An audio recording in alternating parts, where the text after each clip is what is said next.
What's good? Happy Monday, Lucky Lefty Podcast, Honora Boys. We are in the building, brought to you by Honora Whiskey.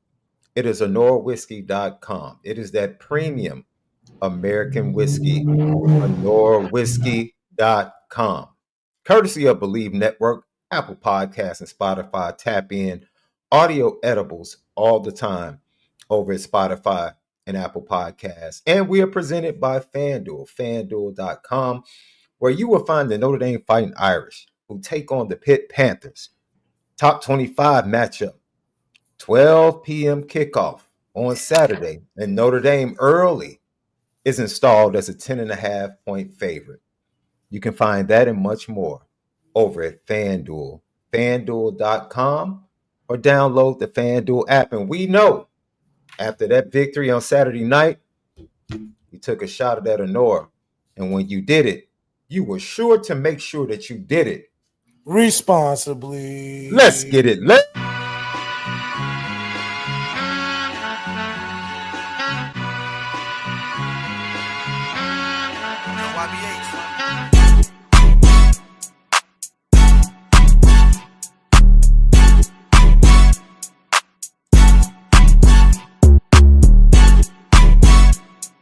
Lucky Lefty.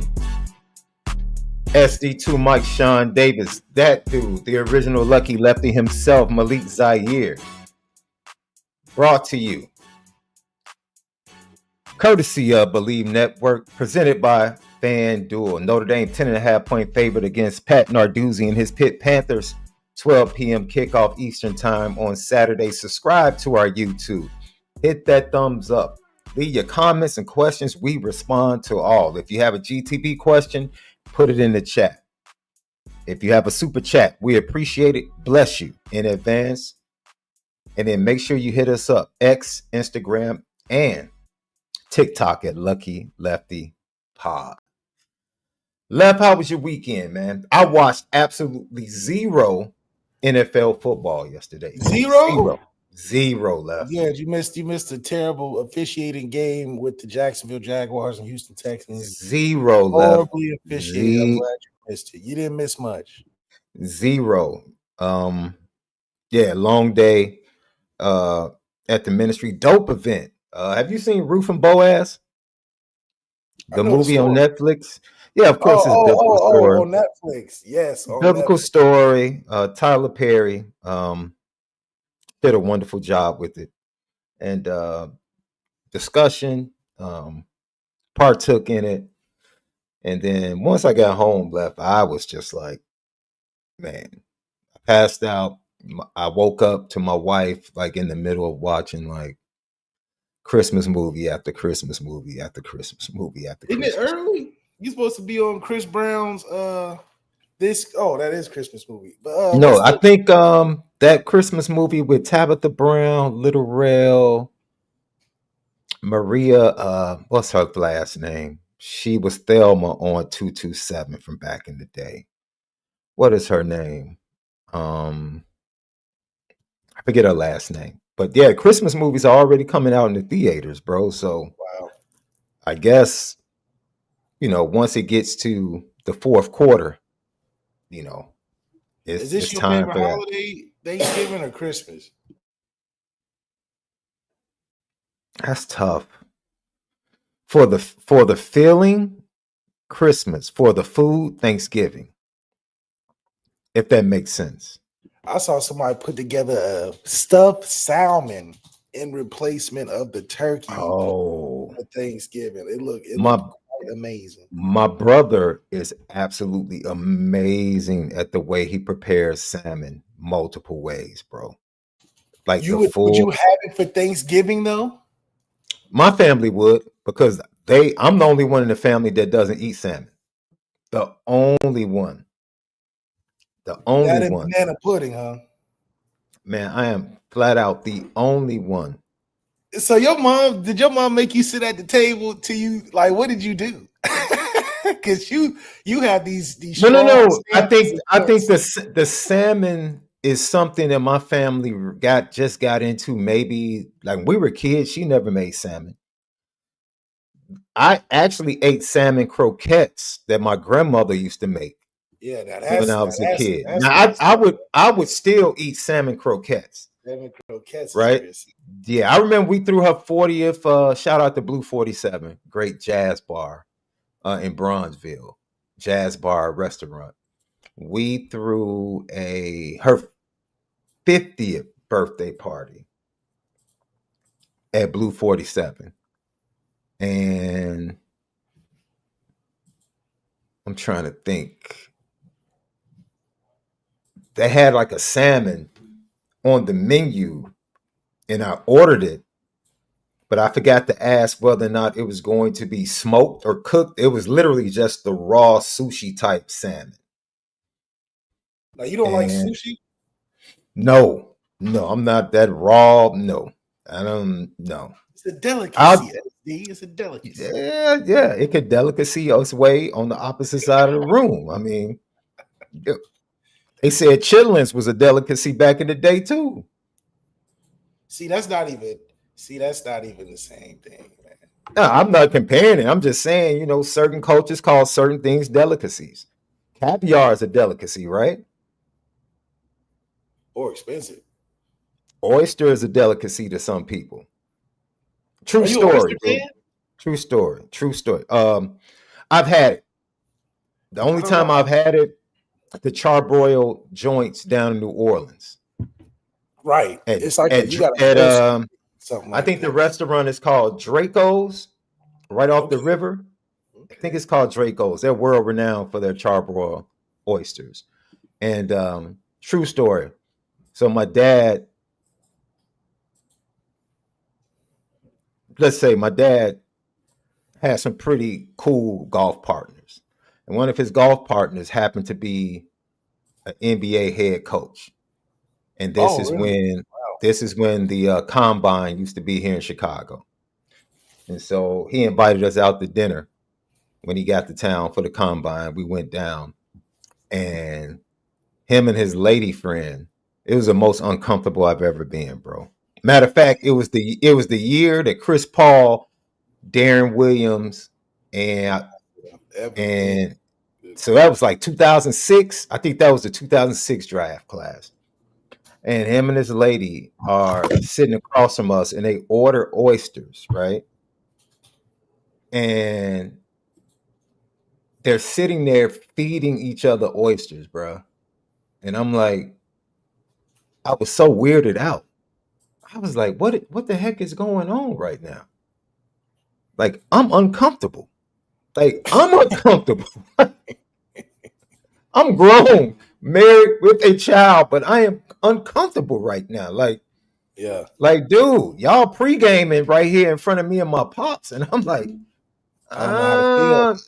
Yeah, I don't know how to feel about that, bro. I was tired of that.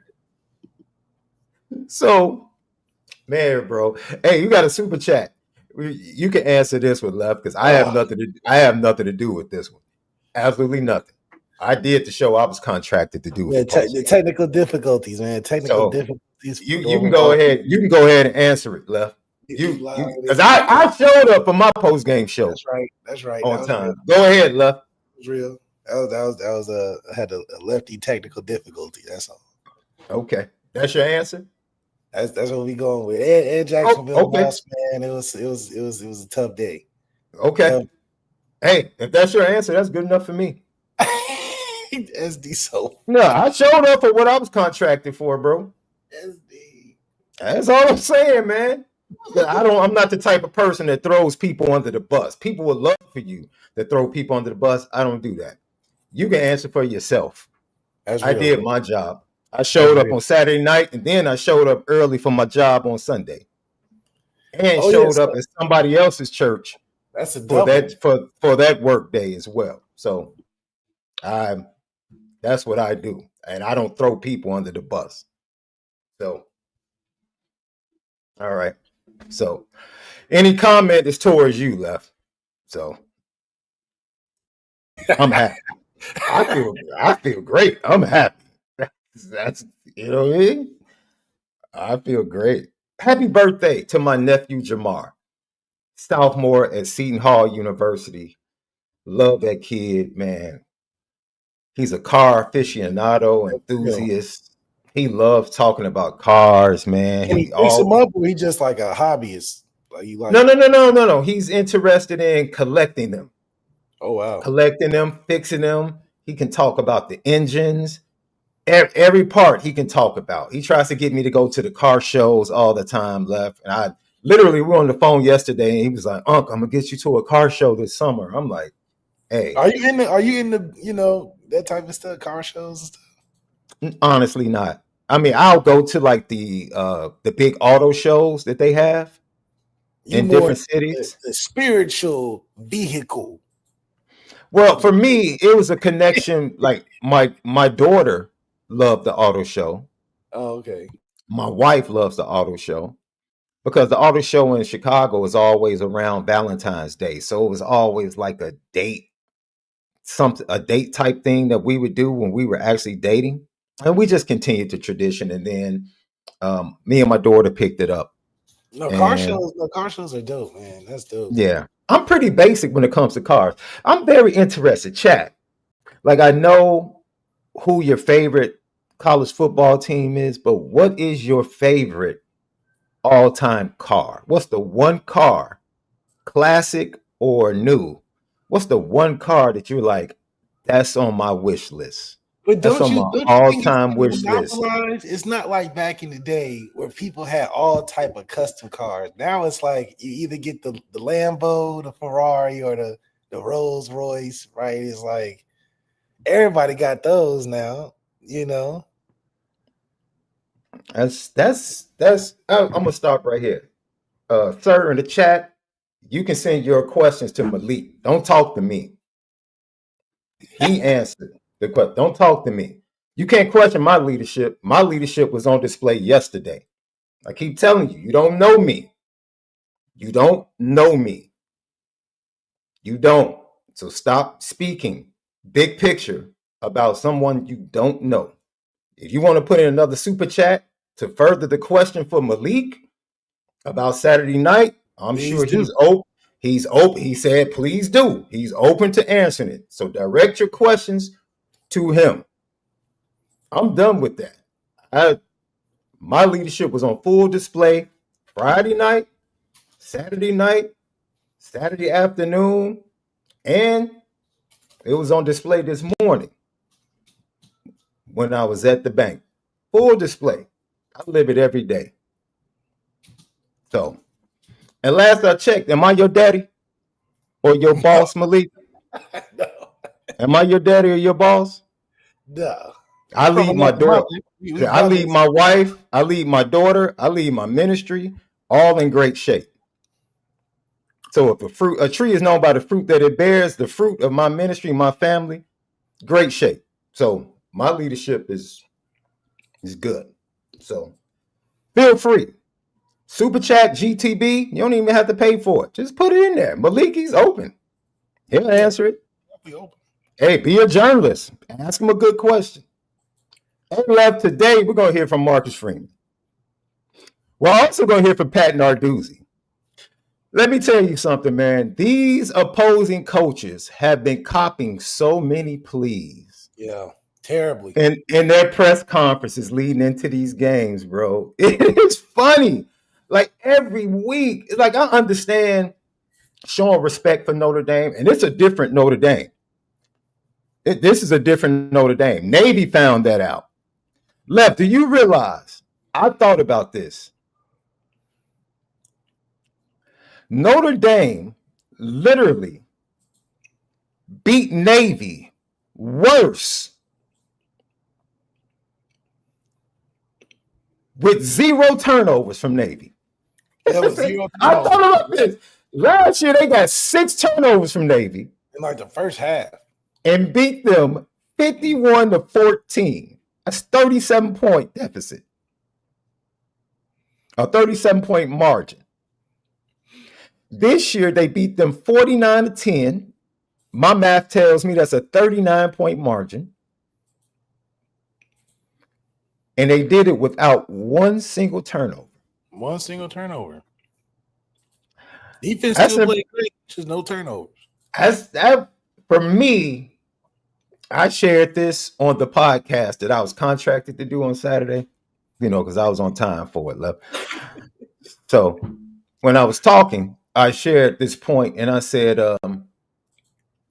it's amazing that Navy,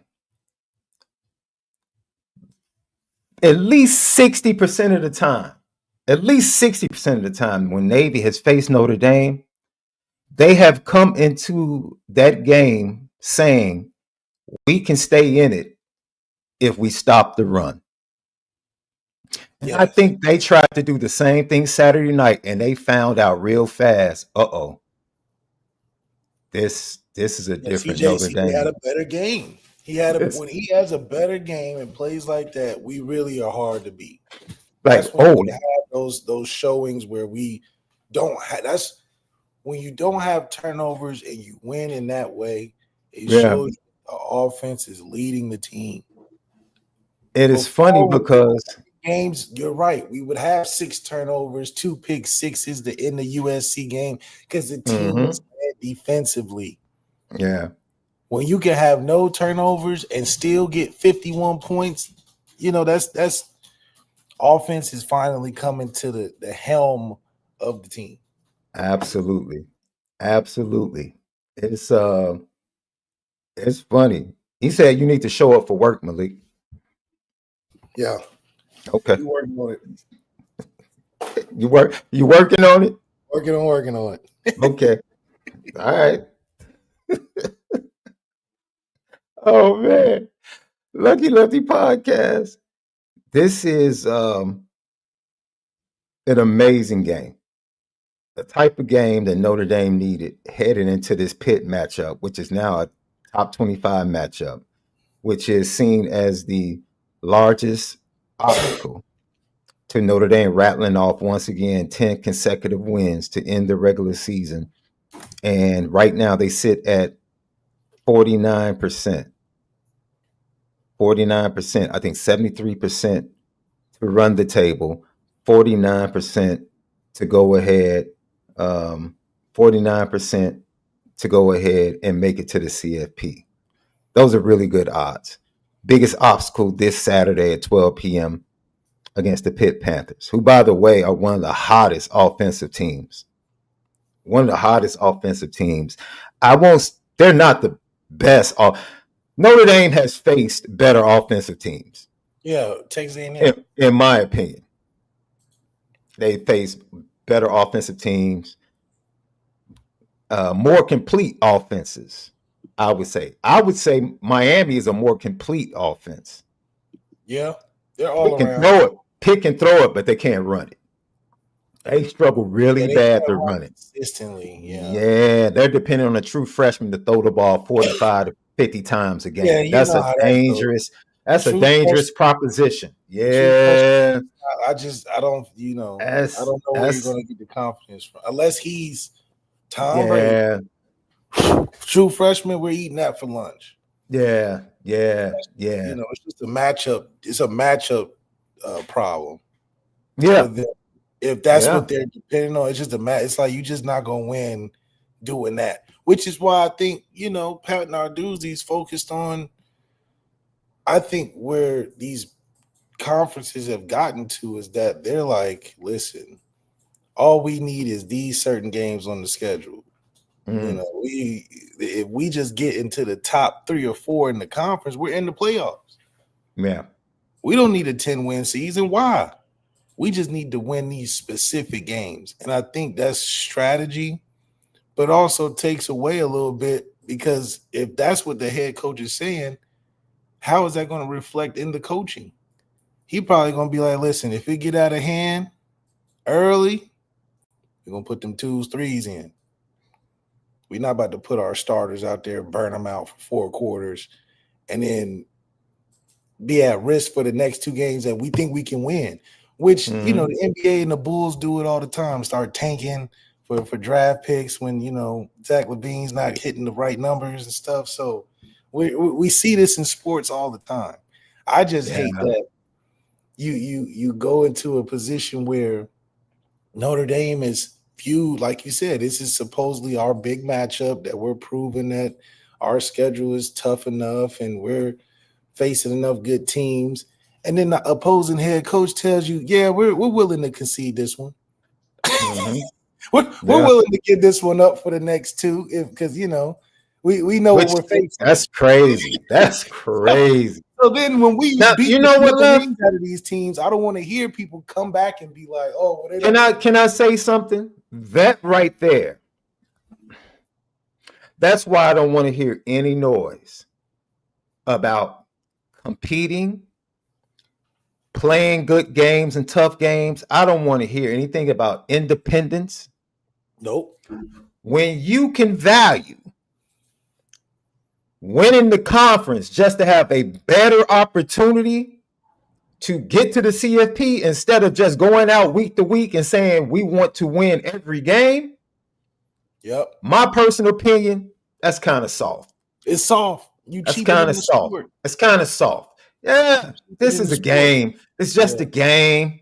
It's just a game. It's on the schedule. We don't need it. Right. We don't need to win this. They could beat us by 100 points. No. Yeah, who says that? Who says that? Who says that? No. Who says, what head coach goes up there and says, yeah, Pat Narduzzi. If the opposing team, which is a top 25, would look great on the, we don't care if they beat us by 100. It's the head coach. Yeah.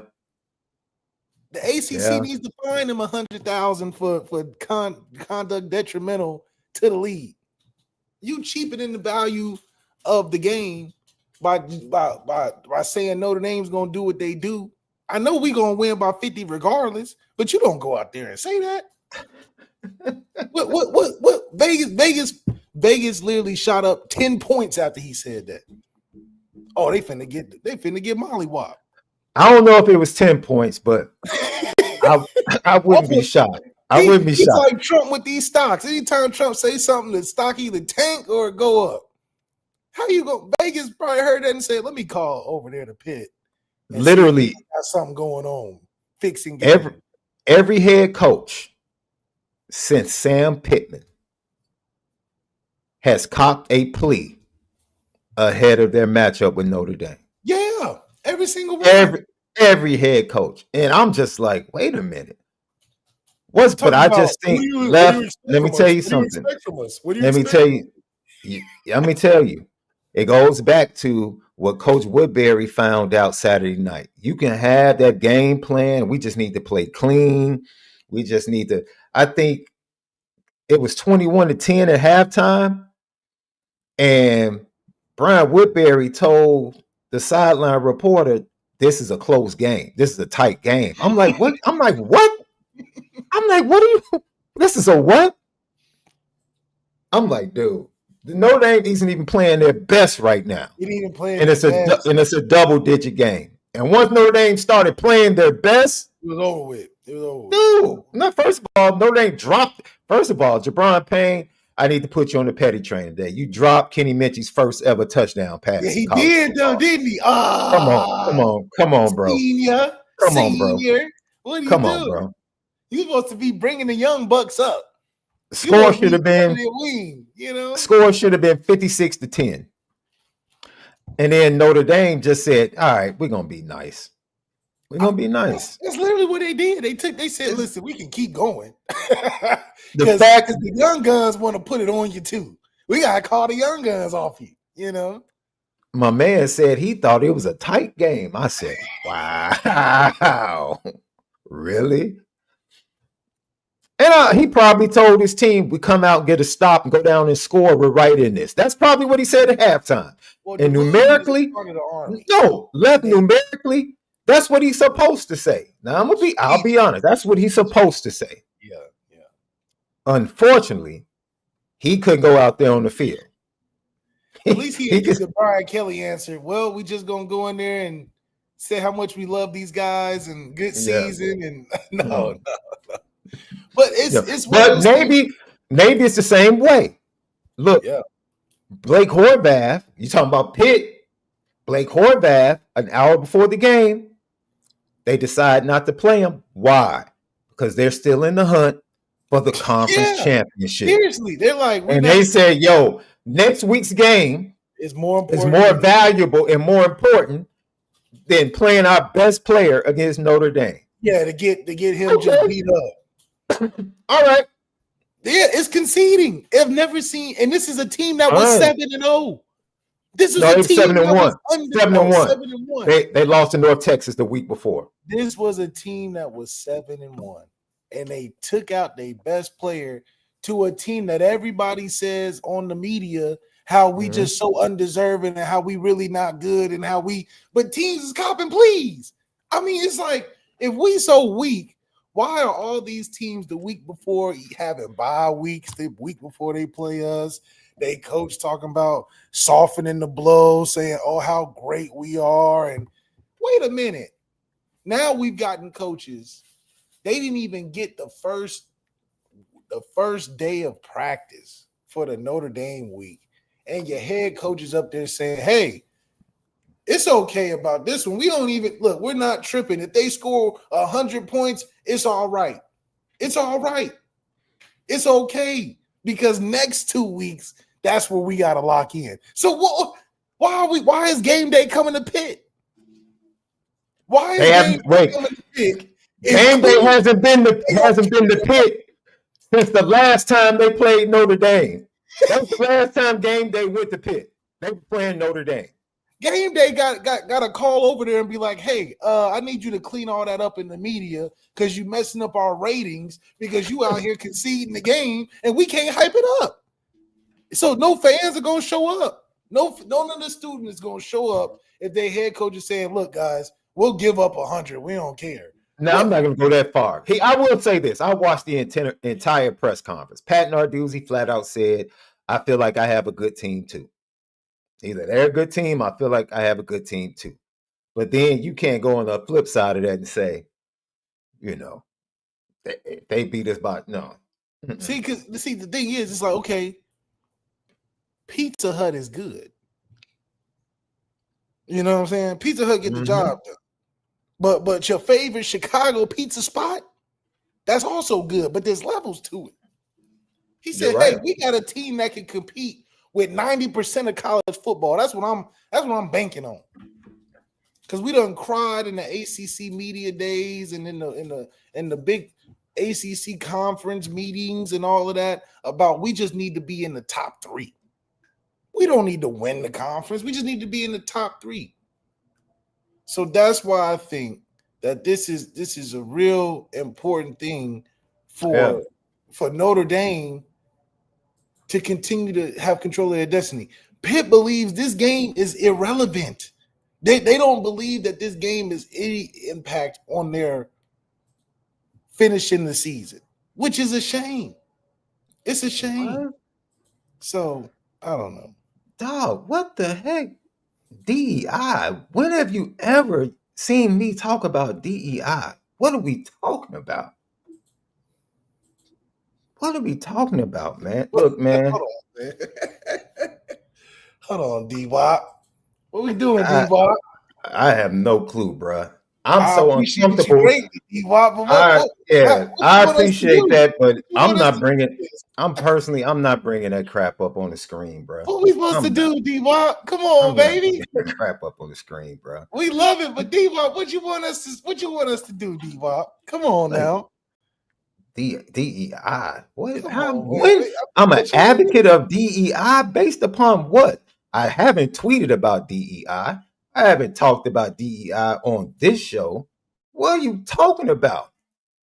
I'm not answering the question. What are you talking about? What kind of question is it? It's based upon a lie. You said I'm an advocate of DEI. That's a lie. Where do you get that from? This is what I'm not answering a question that's based upon a lie. I told you could have put that in the GTB. You chose to put that in Super Chat. When the money comes, if you want it back, I'll gladly give it to you. Man, it's disrespectful to anyone that might feel a different way. To even discuss that, it has nothing to do with sports. What are we talking about? It has nothing to do with Notre Dame. Why are we talking about DEI? Yo. Whoo, man, certain sentiments ooze out of people, bro. They ooze out of people. The Sippy, what is the percentage chance you guys think Gray will play Saturday? That's a good question. Would you all prefer to rest him more for the playoffs? I wanted him to start resting like two weeks before he actually started resting. I was very adamant about that. Like, we can beat these teams without Christian Gray. Yes, we can finish the season without Christian Gray. From what I heard from people that were at the game, Christian Gray and Jaden Greathouse both warmed up on the field with the team, and they both looked pretty good. When they went in to come back out for the game, they were both in street clothes. So I don't know if a decision was made based upon that warm up or based upon the conversations that took place in the locker room when they returned to the locker room. But it seems like, because I don't think Christian Gray was on the, I don't think he's any longer on the probable or questionable for the injury report. I think he was removed from that.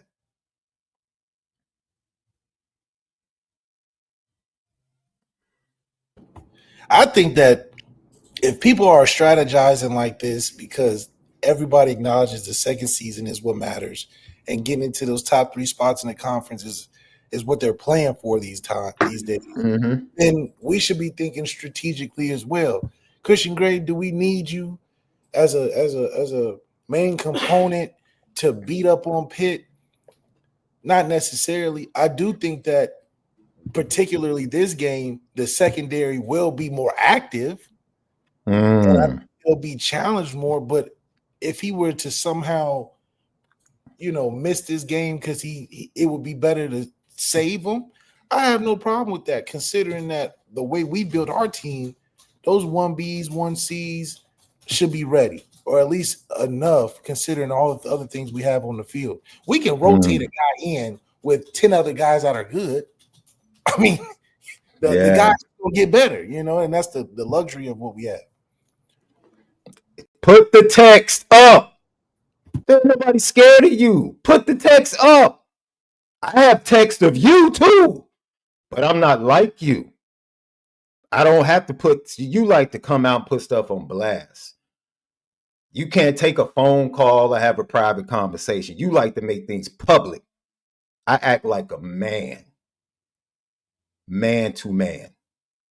This is the second time you tried to make conversations public on our show. That shows your integrity of how you handle situations. I don't do that. Once again, whatever you have, feel free to expose it if that's how you want to handle it. I don't do that. God bless you anyway. I was raised a little bit better than that by some pretty good men, some pretty good black men, some pretty good black men that were blessed enough not to need DEI. They did it on their own and passed it down to their children as they were instructed by the word of God. That's what my life is built on. Lucky Lefty podcast.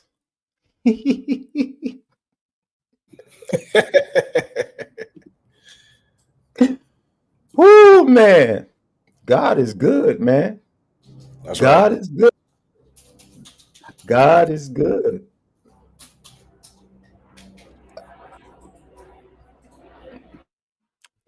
God is good.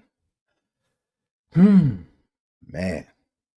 Thank God for, I guess I'm on Irish Breakdown because of DEI.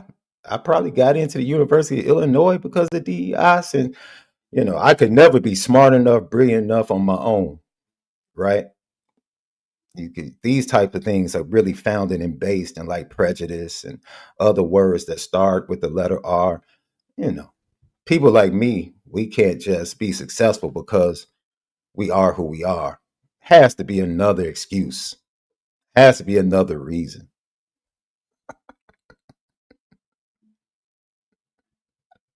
Gotta be. Hey, these Texas Tech fans have me in a petty mood today. That's Let what me it is. relax. Yeah, where are Okay, y'all coming from? okay. They got me in a petty mood. I've been, man, ragging them on X all day, man. Let me have fun because I love Notre Dame fans. I'm really having fun. I promise you, I'm not super serious right now. I'm having fun and laughing. I guess he couldn't get me on the be on time thing with the show, so all of a sudden he had to win. He's trying to win like really bad today. He's just trying to win. It's like he's just trying to win one. I guess. Go ahead, talk about the offense, love. Talk about Man, I what tell you like from the offense.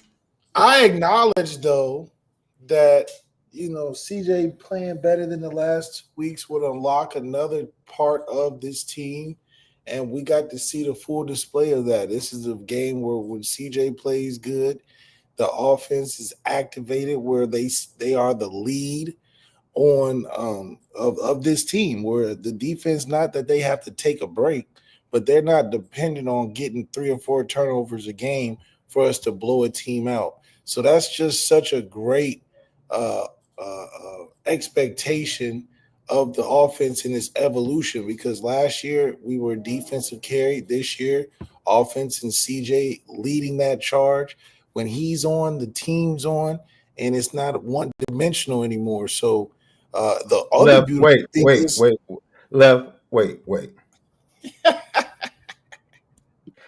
First of all, you're not about to offend my sister, my twin sister, who is a member of that community, who lives with her life partner and who's married and who is invited and is a long-standing member of the ministry and has sung at the church and continues, even though she's not living in Chicago, continues to be a great person and a great member of our family.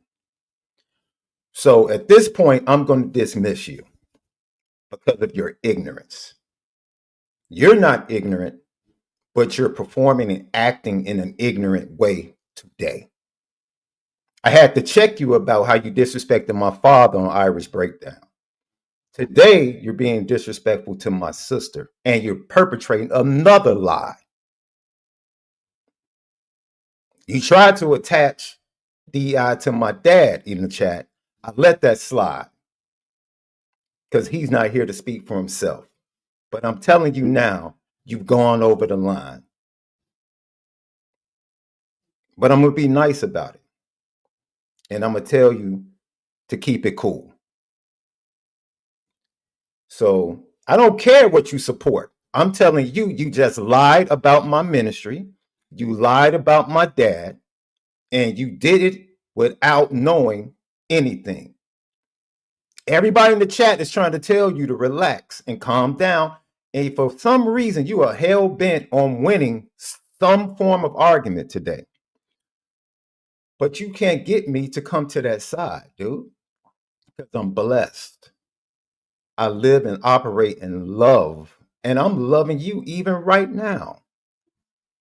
And I hope whatever's going on right now, I hope you feel better.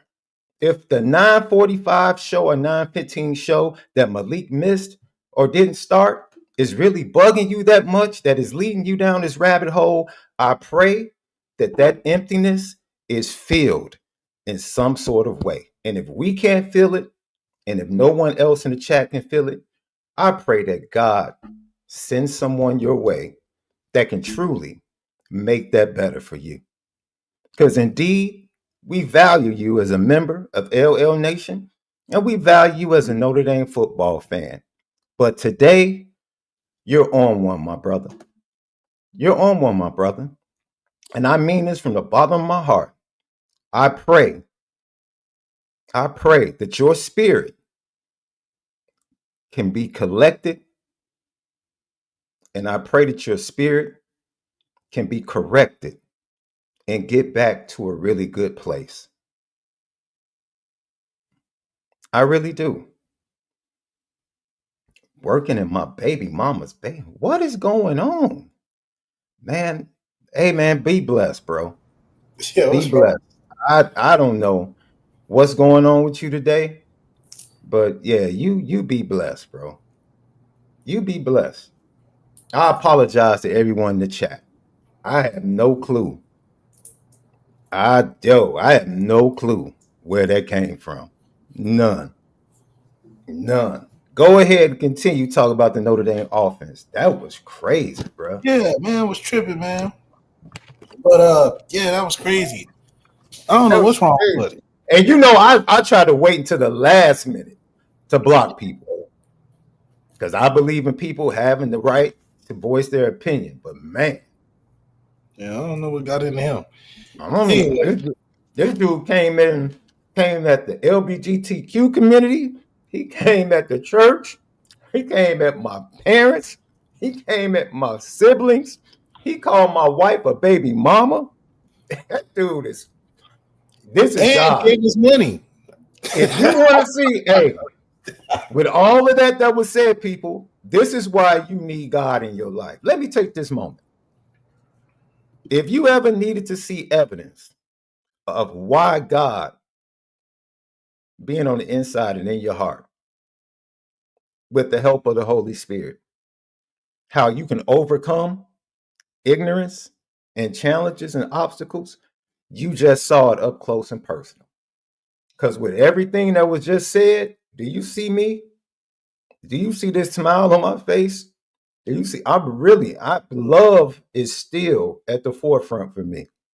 You need God in your life. I'm telling you, people, hey, you need God in your life. Try him. Try him. Try him. He's real. Go ahead, Left. Yeah, that was crazy. I don't know what's up with dude. That was But wow. I did get to it was just good to see an overall performance by guys playing efficient. I thought we did a great job of having some identity. But I think what we've learned from Denbrock is he's going to take advantage of what the defense is going to give him. And you see that early. If the defense is going to give you deep throws, he's going to take them. If the defense is going to let you run the ball all day, he's going to do it. So I think for him, just evolving his strategy. These games are just the practice games for getting ready for these playoffs when the lights get serious. And I think we'll be ready for it. But it was good to see an overall great performance. Aeneas Williams, my guy, showing up to the party with a nice long touchdown run. I think that's just shows a testament of him staying with it. It's not that he couldn't play. It's just you just happen to have two of the best. I mean, how often do you get that? The quote unquote 1 and 3 running backs on the draft board are on the same team. So you're not playing because you're not good enough. Like that's literally the definition. You're not playing because you're not good enough. It's because it's just the politics of it. So for him to be able to still be locked in week 8 and still perform and have a long touchdown and do some good things, I'm excited to see him. That's why I posed the question: would Jadarian Price value coming back more? Being a 1-2 back with Aeneas, I mean, he'll get his money right. And I just think, you look at Aldrich Estime as an example. Even though he had to leave, a situation like Jadarian, you just think similar but different backs. But Jadarian leaving, I think, for what? You're going to get some money. You're going to be a lead back. You're not going to carry the ball as much. But you'll go to the league as a day 2, possibly day 1 guy. And what? Like you're not going to be Kyron first day where you're getting the ball 15, 16 times a game. Because even Kyron wasn't a day 1 guy. Kyron was what, day 3? And then on top of that, it took like 3 or 4 years before he really, fell into the position. So studying those cases, and Kyron was great at Notre Dame, I see the value of Jadarian staying being better than leaving as a top back, because what's the value of a top back anyway? It's different than being a top quarterback or a top tackle. A top back is like what? Like what the value of that by week 8 in your first year in the NFL? They're gonna forget that you was even a first round pick. You just gonna be. It's just. I mean, yeah, you're in the NFL. I mean, I don't think it's a case where Jadarian can look at it and be like, "Oh, not going would hinder me." I think if anything, staying would be better. This would probably be one of the few cases where staying with the climate of college football, being at Notre Dame, your situation at Notre Dame, NIL being smooth, and your role on the team being somewhat better if you stay. I just think it's different than Aldrick. It's not like, hey, Aldrick, thank you for your service. It's time to, we got 2 in the tank. That's real good. I think Jadarian can hang in the running back room, next year with guys that are there and coming in. So I think there's value for him to stay. But I mean, going into the league, what is he getting? I guess that's the difference. What is he really getting? Even if he falls next year for the running back position, does it even matter? I mean, if he was to go from second round this year to fourth round next year in the span of a running back career, does it even matter?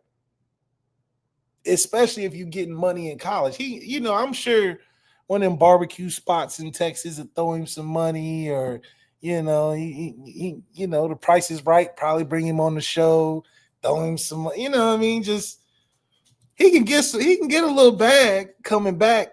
You're only gonna take underwater basket weaving and guitar class anyway, I think it would be great if he stays, but either way, I think Aeneas just providing that next man up. He's going to be next example on the field. I think is great, and then just to see how Kenny Minchey, just awesome, man. Just awesome to see him come in, do his thing, and stay locked in. Because nowadays, you playing for film for potential onlookers.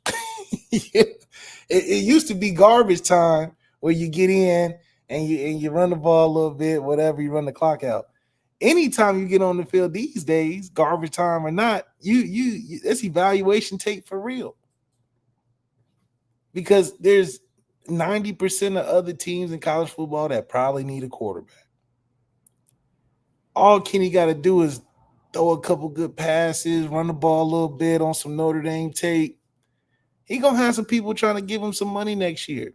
So, keep that in mind, even in these moments. That's why I say don't go out there and just make him hand the ball off every time. Like, that's bogus. Let him get some tape out there. So, Jabron Payne dropping that pass, we got problems. That would have been nice on a little Kenny Minchey mixtape. You drop it. How you going to drop that? He put on the money. So, either way, I think it's just an interesting place we're in when it comes to these on the fringe type of recruits that are on your team that you value, right? Like you value Kenny Minchey, but all that's left is us saying, hey, we want some trade value for Kenny. You know what I mean? That's all that's left in college. Because Kenny built a nice little resume. We tired of giving off more than we're taking in. We do it with coaches. We do it with these players. Well, we did it with Zeke Carrell. We then gave NC State their best center of all time. Just gave them away for nothing. A pot of beans. It would be nice if we get a little NIL money for Kenny Minchey. You know what I'm saying? We get a little pit callers. Hey, we'll throw you $4 million for. Go ahead, Kenny Minchey. $4 million. I'm just saying. That's the possibilities. If I was his agent, I'm over there taking deals. What we doing? We need some trade value in college football. If we just gonna give free tape. If anywhere, Notre Dame is giving out STEMI packages. You come to Notre Dame, you play a couple seasons, aka Drew Pine. You have one good year. We gave away Drew Pine for nothing. And he out here collecting check after check, school after school. Stealing money. His gear closet is amazing. All riding Woo. off of one transfer. And what do we get for that? Tommy Reese? We should have traded him to the Browns. Probably could have got Shadur before he went to the league. That cat Drew Pine has flip. Hey, he needs to go into real estate and flip houses. He need to go into real estate.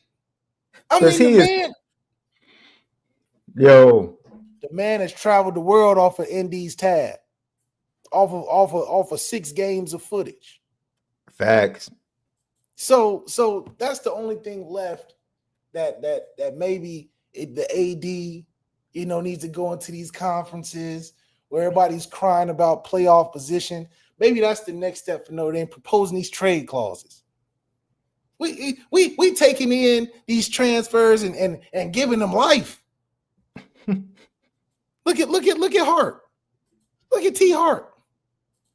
He went from Oklahoma State, came to Notre Dame for 6 months, told you that he ain't never learned this much in 6 months and 4 years at Oklahoma State. Now he's surviving as a professional in the real world. Off for 6 months at Notre Dame. This is crazy. Where is the return on value for all this stuff we putting out in the world? We need some money. You think we get money on our own? Yeah, but we're gonna have to start doing some tariffs. Donald Trump tariffs. Indy needs some tariffs on these transfers that are coming out of school, these coaches that are elevating their career, Tommy Reese and others. Not tariffs. We got to put tariffs out. Drew Pine is collected in a bag coming from Notre Dame. Phil Djokovic. What's his name? Phil Jerkovich. Yeah. Collected a bunch of bags. Boston College and then Pitt. Yeah. Off of not even a season. He played a couple games. He never started. Collected all types of bags. We need some of that tariff money. Boston College, we need some of that tariff money. We gave you a quarterback. Pitt, come on, slide some of that tariff. I'm just saying, at some point, that has to be in place because what Notre Dame is doing more for others, like Drake, than others are doing for him. And we just getting all the hate. Jawan Sider made a smart business move, jumping ship before it sank like the Titanic, came to green pastures at the Grotto at Notre Dame. We need a little bit of that buyout, James Franklin. We didn't have to accept him. I mean, what are we talking here? So I think that's the next move for our AD at Notre Dame. Start sending out them tariffs on these transfers, and that'll boost the NIL collective. Now we got money to play with the big boys because we are collecting our taxes, especially over there at USC. That's a big what? Because then it would make sense. Then he can go over there and do all that chatting about how it's greener pastures and nice beaches and it's all sunny and the recruits are better and it's easier. You can do all that chatting because we got the tariffs from USC, Chad. See, USC should have sent over some of that money that Chad over there yucking it up over there at 6 and 4ville or USC or whatever they call themselves. And then we would establish a great relationship. Then we wouldn't have to be talking about, we don't want to renew the rivalry. Why?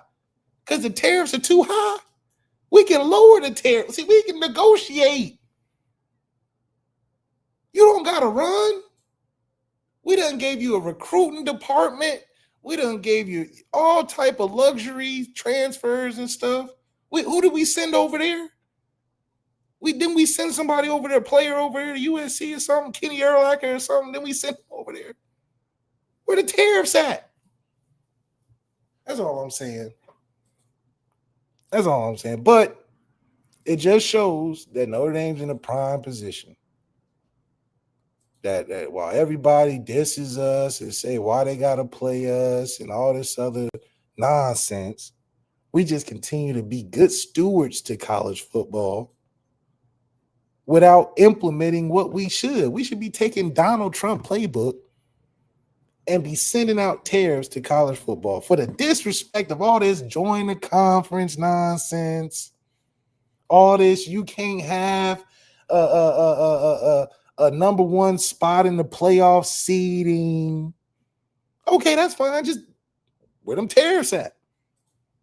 Because we giving you the most views ever. When we go to somebody else's in-conference home, Louisville ain't seen a crowd since. Duke ain't seen a crowd. They ain't had a national television game since. They just staying on Carlos Boozer's sons. They hadn't even seen the football field.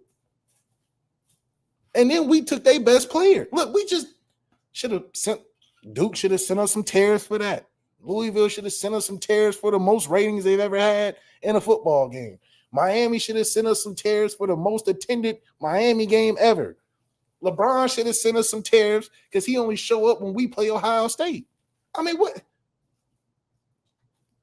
The good stewards of college football get disrespected by teams that wish they could be us. You see how they trying to butter BYU up? Oh, BYU, you're such a good boy for joining a conference. Oh, people should be like BYU. This is crazy. So they celebrate quitters over people that good stewards. I don't get it. I don't get it. They ain't thinking in the future. Lucky Lefty podcast. That was classic, man. That was classic. Let's get to some of these GTP questions on the way to our next topic. Josh Buffo, the motivational business banker, says, where do you think Dylan Edwards should transfer? See, another one. Now he was committed. He was committed to Notre Dame. They didn't want him to play running back. They wanted him to transition to wide receiver, particularly at the slot and special teams. He wanted to play running back, so he goes to Colorado. Colorado tells him, like, nah. So he goes to the school that he originally committed to, which was Kansas State. Kansas State, maybe he needs to figure out where he needs to play instead of having this pipe dream of, I'm a running back. Maybe college football is telling him, you're not an every down back, my dude. You're just not. Or maybe he can go play at a lower level and play the running back position. I don't know, man. I really don't know. You kind of just used out right now. Yeah. Yeah. You done transferred yourself, you done thinned yourself out. Because what is the team really getting? I mean, what is the team right now getting unless they're desperate?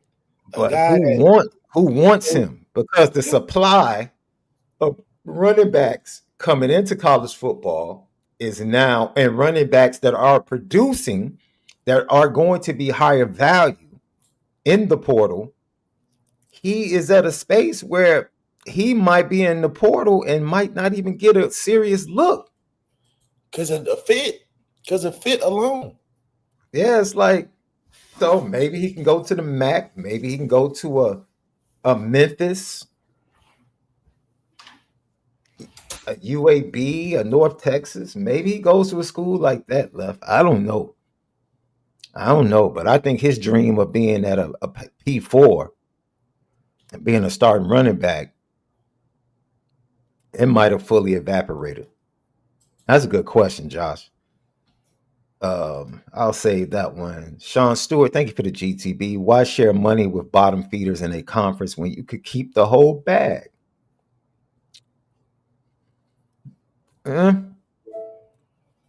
You have never lied, Sean Stewart. Paulo 27 SD at the end of the stream. Love to hear your thoughts on the World Series. Okay. Yeah, I'll say that to the end. Not a problem. Lucky Lefty podcast. Speaking of, we have another one. Jacob Watson. Can you guys go through the top 12 and look and see who has lost to unranked teams and who has ranked wins? You know what? I'll do that tomorrow. Jacob, I'll make sure. Let me write that down on my pad right now. Top 12. Because the new top 12 comes out tomorrow, right? Maybe we should say that for Wednesday after the top 12 comes out. Yeah, I think we're 9, right? Yeah, we should be 9 at worst. Mississippi, man, you said he should go to the SWAC. That's wow. Boise State might Boise State has some pretty good running backs though. Zaire Gaines. Yeah, they got a couple of youngsters too that are nice and Zaire explosive. Gaines is nice. He's gonna be up and coming. Jacob said the World Series sucked because the Phillies weren't playing. Yeah, what did you think of the World Series? Did you expect it to go to 7?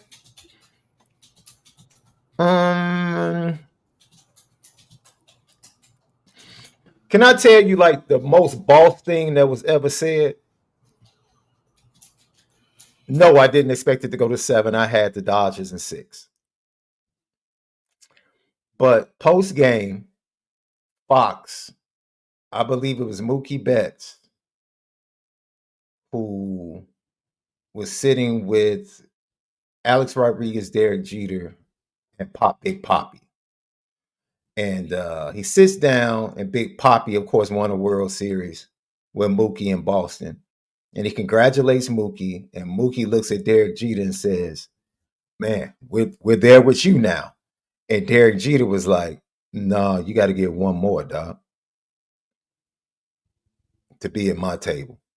Oh, like, dang, DG. Mookie got 2 with 2 different teams, right? No, he got 2 in a row with the Dodgers, but Derek Jeter won 3 in a row with the Yankees. Yeah, he's like, and this is the crazy thing. He was 1 inning away from winning 4 in a row. That's how in that moment, Derek Jeter let him know. Wait, he was 4. He was hold on. He was 1 inning. The Yankees were an inning away from winning 4 championships in a row, bro. And Derek Jeter, in the midst of him celebrating, Derek Jeter let him know, "Slow down, little doggy. Slow down." No, in that aspect, you definitely far away. We can't even. You not even. Yeah, you went back to back. You went back to back. Good job. Yeah. That's like, good job. I gotta give you a slow clap. I get it, but you ain't. Good job. Because 4 times is like nobody's even. That's you're going back to like the 50s and 40s.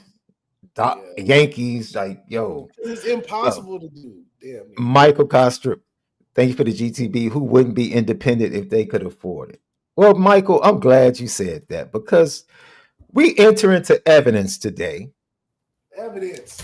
Texas Tech head coach Joey McGuire, and let me preface this by saying I am actually and have been for a while a big Joey McGuire fan and supporter. I really have. I take no issue with Joey McGuire. His opinion is his opinion, but it's the fan base of, first of all, I don't understand. BYU fans just need to go somewhere. Just go. And Texas Tech fans are mad at Notre Dame fans because Notre Dame fans felt a certain way about what Joey McGuire said, as if they don't have a right to feel a certain way about what you have a right as a Texas Tech fan to back your head coach. Back your head coach. But Notre Dame fans have a right to disagree and back their program. Period. And it's absolutely amazing that Joey McGuire set the Notre Dame fan base on fire with what he said. Check it out. Respect for BYU. I do, man. They're I was really excited whenever they joined the Big 12 because I think that they carry a lot of weight and a lot of respect. I think that I have a lot of respect for them entering a conference and not playing an independent schedule like other people. Y'all already know who that is. And so I have a lot of respect. See, that's your first mistake. Y'all already know who that is. You were bold, and then you chumped out. You chumped out. Y'all know nothing. Say the name. Say it. Say the name. Don't punk out. Don't jump out there like Peter walking on water. You're walking on water like Peter. You got out the boat. You're walking on water. Yeah, you now was you want to take. Yeah, now you want to take your eyes off Jesus. No. Jump. Keep walking. Say it with your chest, as Kevin Hart said. Don't do that. Start backtracking. I don't have to say the names. No, you brought it up. You know who that is. Don't know who that is. Let's play it, love. I have a lot of respect for them entering a conference and not playing an independent schedule like other people. Y'all already know who that is. And so I have a lot of respect for that. I mean, they're earning their right just like everybody, but a couple of people in the nation are earning their right through conference play, and playing in some really tough places. Oh man. First of all, let me pull up the Texas Tech schedule. Because he said playing in tough places. Did he not? Did he not say playing in tough? That's what he said, right? Did he try to say people? Like, wait. Why are you saying people? Like, there's just an array of independent schools that's doing this. You know who that is? People out there that don't earn they. Oh, it's not. You talking about a select few. Left. The Texas Tech Raiders started off with Arkansas Pine Bluff, bro. Oh my goodness! Give me a break. Then they played Kent State. Then they played Oregon State, who doesn't even have a conference. Come on. Then they beat Utah. Beat a ranked Utah team. Then they beat a ranked Houston team. Then they beat Kansas. Then they beat Arizona State. They barely beat. Yeah, I know. This is football. Then they barely beat Arizona State, who was missing several players, but that doesn't. You play the game. They beat Oklahoma State, who Oklahoma State has been in a tailspin since they fired their head coach. So they played at Arizona State, at Kansas State, at Houston, and at Utah. What's the tough environment? What's the tough environment we're talking about? I guess Utah is the tough environment he's talking about. And where did we not earn? What are we not earning? Because environments. What are we talking about? There is not a school. There is not a school on Texas Tech's schedule. And once again, I love Joey McGuire. My man, you haven't played anybody, bro. Utah? BYU? That quarterback can't throw. At all. They might as well be an option team, bro. They can't throw. They are no threat in the passing game. They're playing a true freshman at quarterback. You're beating your chest about BYU? That's a flawed 9-1 team. Flawed. They're flawed. If I'm not mistaken, Utah started a freshman against you at quarterback early in the season. My man, you started out with Arkansas, Pine Bluff, Kent State, and Oregon State. Come on, man. Drink something that's going to put hair on your chest. What are we talking about? That's right. What are we talking about? And see, Texas Tech fans who have every right to defend their head coach, I have no problem with it. But the way you're going about, or the way you have to go about the business, so for the Texas Tech fans that have been out there today talking about, you tried to take our general manager. You're right. And you gave him the extra bag. And more control over the roster and everything. He wasn't getting that at Notre Dame. He wasn't getting that. So you overpaid because you're probably going to get him anyway because he wasn't getting the control. So you overpaid to get him back and gave up more control than you probably had to. You know why? Because you need him. You need the transfer portal, Texas Tech. We were just trying to buy good players. That's all. We were just trying to buy good players. You over here having to sell the ranch because you need to keep him. You need him. We didn't need him. You needed James Blanchard. We were just out there fishing. We were just out there just trying to catch. We done let Chad go, and we were just out there seeing what we can catch. You over here saying, listen, you can have my wife, you can have half my house, just stay. We can't let you go. We can't let you go play big everything. Ball. We can't let you go play big ball. You're gonna mess up. I'm not gonna have a job next year. What why are you trying to leave this small market to go play with the big boys? Not to mention that Notre Dame would have been foolish not to go after the best recognized best general manager in the business. That's right. They took a shot, and they knew it was a long shot because he's a Texas native. His wife is from Texas. His kids are small. Their support is in Texas. But what are we talking about? What Marcus Freeman tell you day one? I'll fly into the best school in the best territory in SEC country and walk up to the kid and give him an offer. What I'm going in. I'm diving in the trenches. Texas Tech, why are you so scared that I flew my plane directly to y'all parking lot, drove right to his house, and put the contract on the table? You done had to rearrange your financial structure just to keep him there. Just because we flew to pay him a visit, a sip of coffee. But that's okay. But don't be upset at that and then want to talk about, well, we're not earning respect. We're not earning the tough environment play. We are 32-7 against ACC schools. So what conference do we need to join? Which one? Which one? As you play Kent State. Come on, man. Kent State, is that the tough environment that we're missing out on when we get a Texas A&M and a Miami first 2 weeks, who's sitting in number 3 and 18 in the country? While you playing Pine Bluff, a school that you had to pay to get to your school? Who are we paying to play? Who did we pay this year to come play Notre Dame? I can't name one so far. Well, who? No, we haven't paid nobody to come play us. So that right there should end the conversation. Until we handing out invoices and tariffs, I don't see why people want to talk about us. Because at the end of the day, all we doing is we just doing the damn thing.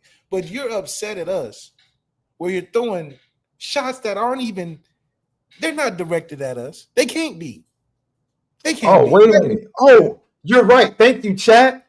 Wait a minute. They lost to Arizona State. Oh, that's what it is.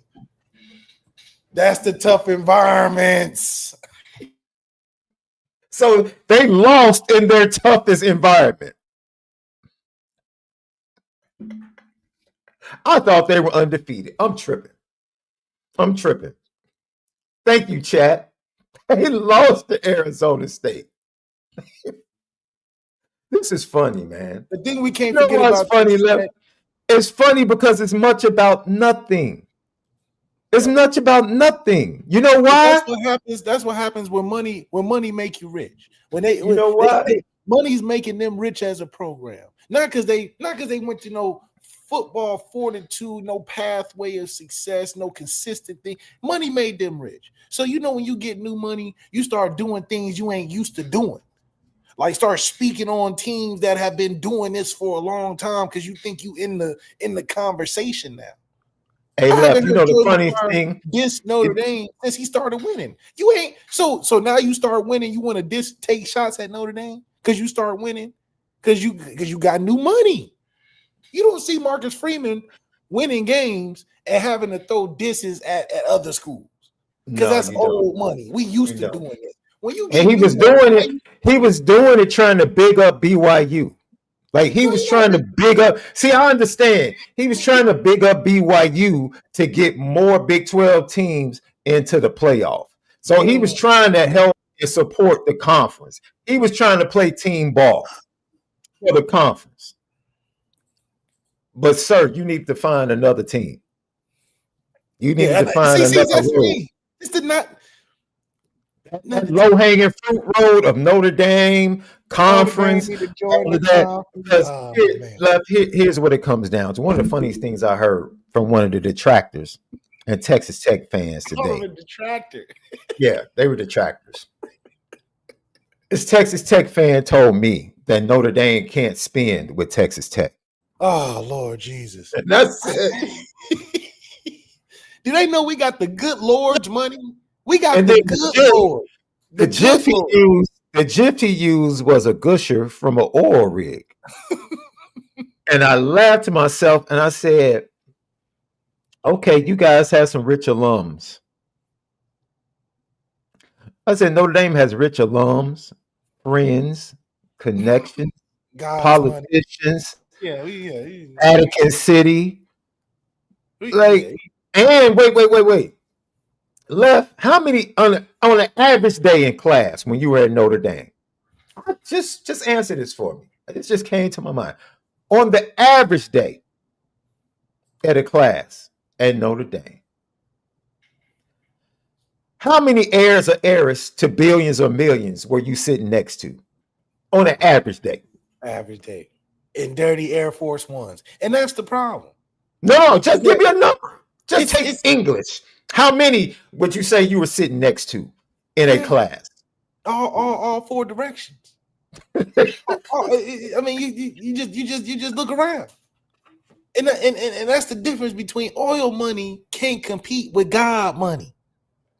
When you got God money and God on your side, that money is endless. That's old money versus new money. You trying to flex new money with your new cars and your $40 million recruit services and all of that. We got God's money. That thing keep going. We ain't gotta flex God's money because the God's money just be there. It's just like if we want to, we can. Y'all have to, so y'all do. So that's the difference. But that's okay because the thing is, oil money don't last long. We saw what happened to Jimbo Fisher. That oil money ran out in 2 years. 2 years, the oil money had to get refunded. I had to fly to Dubai to talk to the sheiks to get some more because it ran out. It wasn't good money, not well money spent.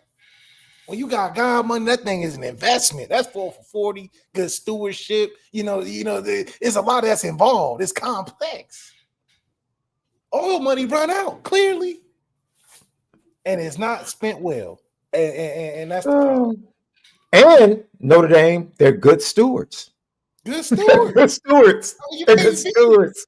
You see, this is what they don't understand. Left Texas Tech, another person told me, you all are just mad because we got a seat at the table. I said, what table?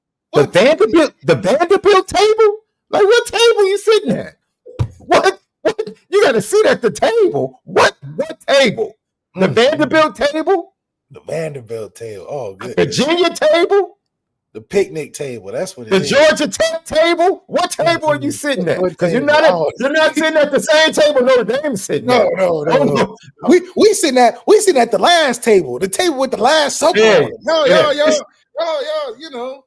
got the fold out chair that you get out the garage. Yeah. With the 4 legs, you gotta stand up on you gotta wipe it down. Yeah. We had the last supper table. Yeah.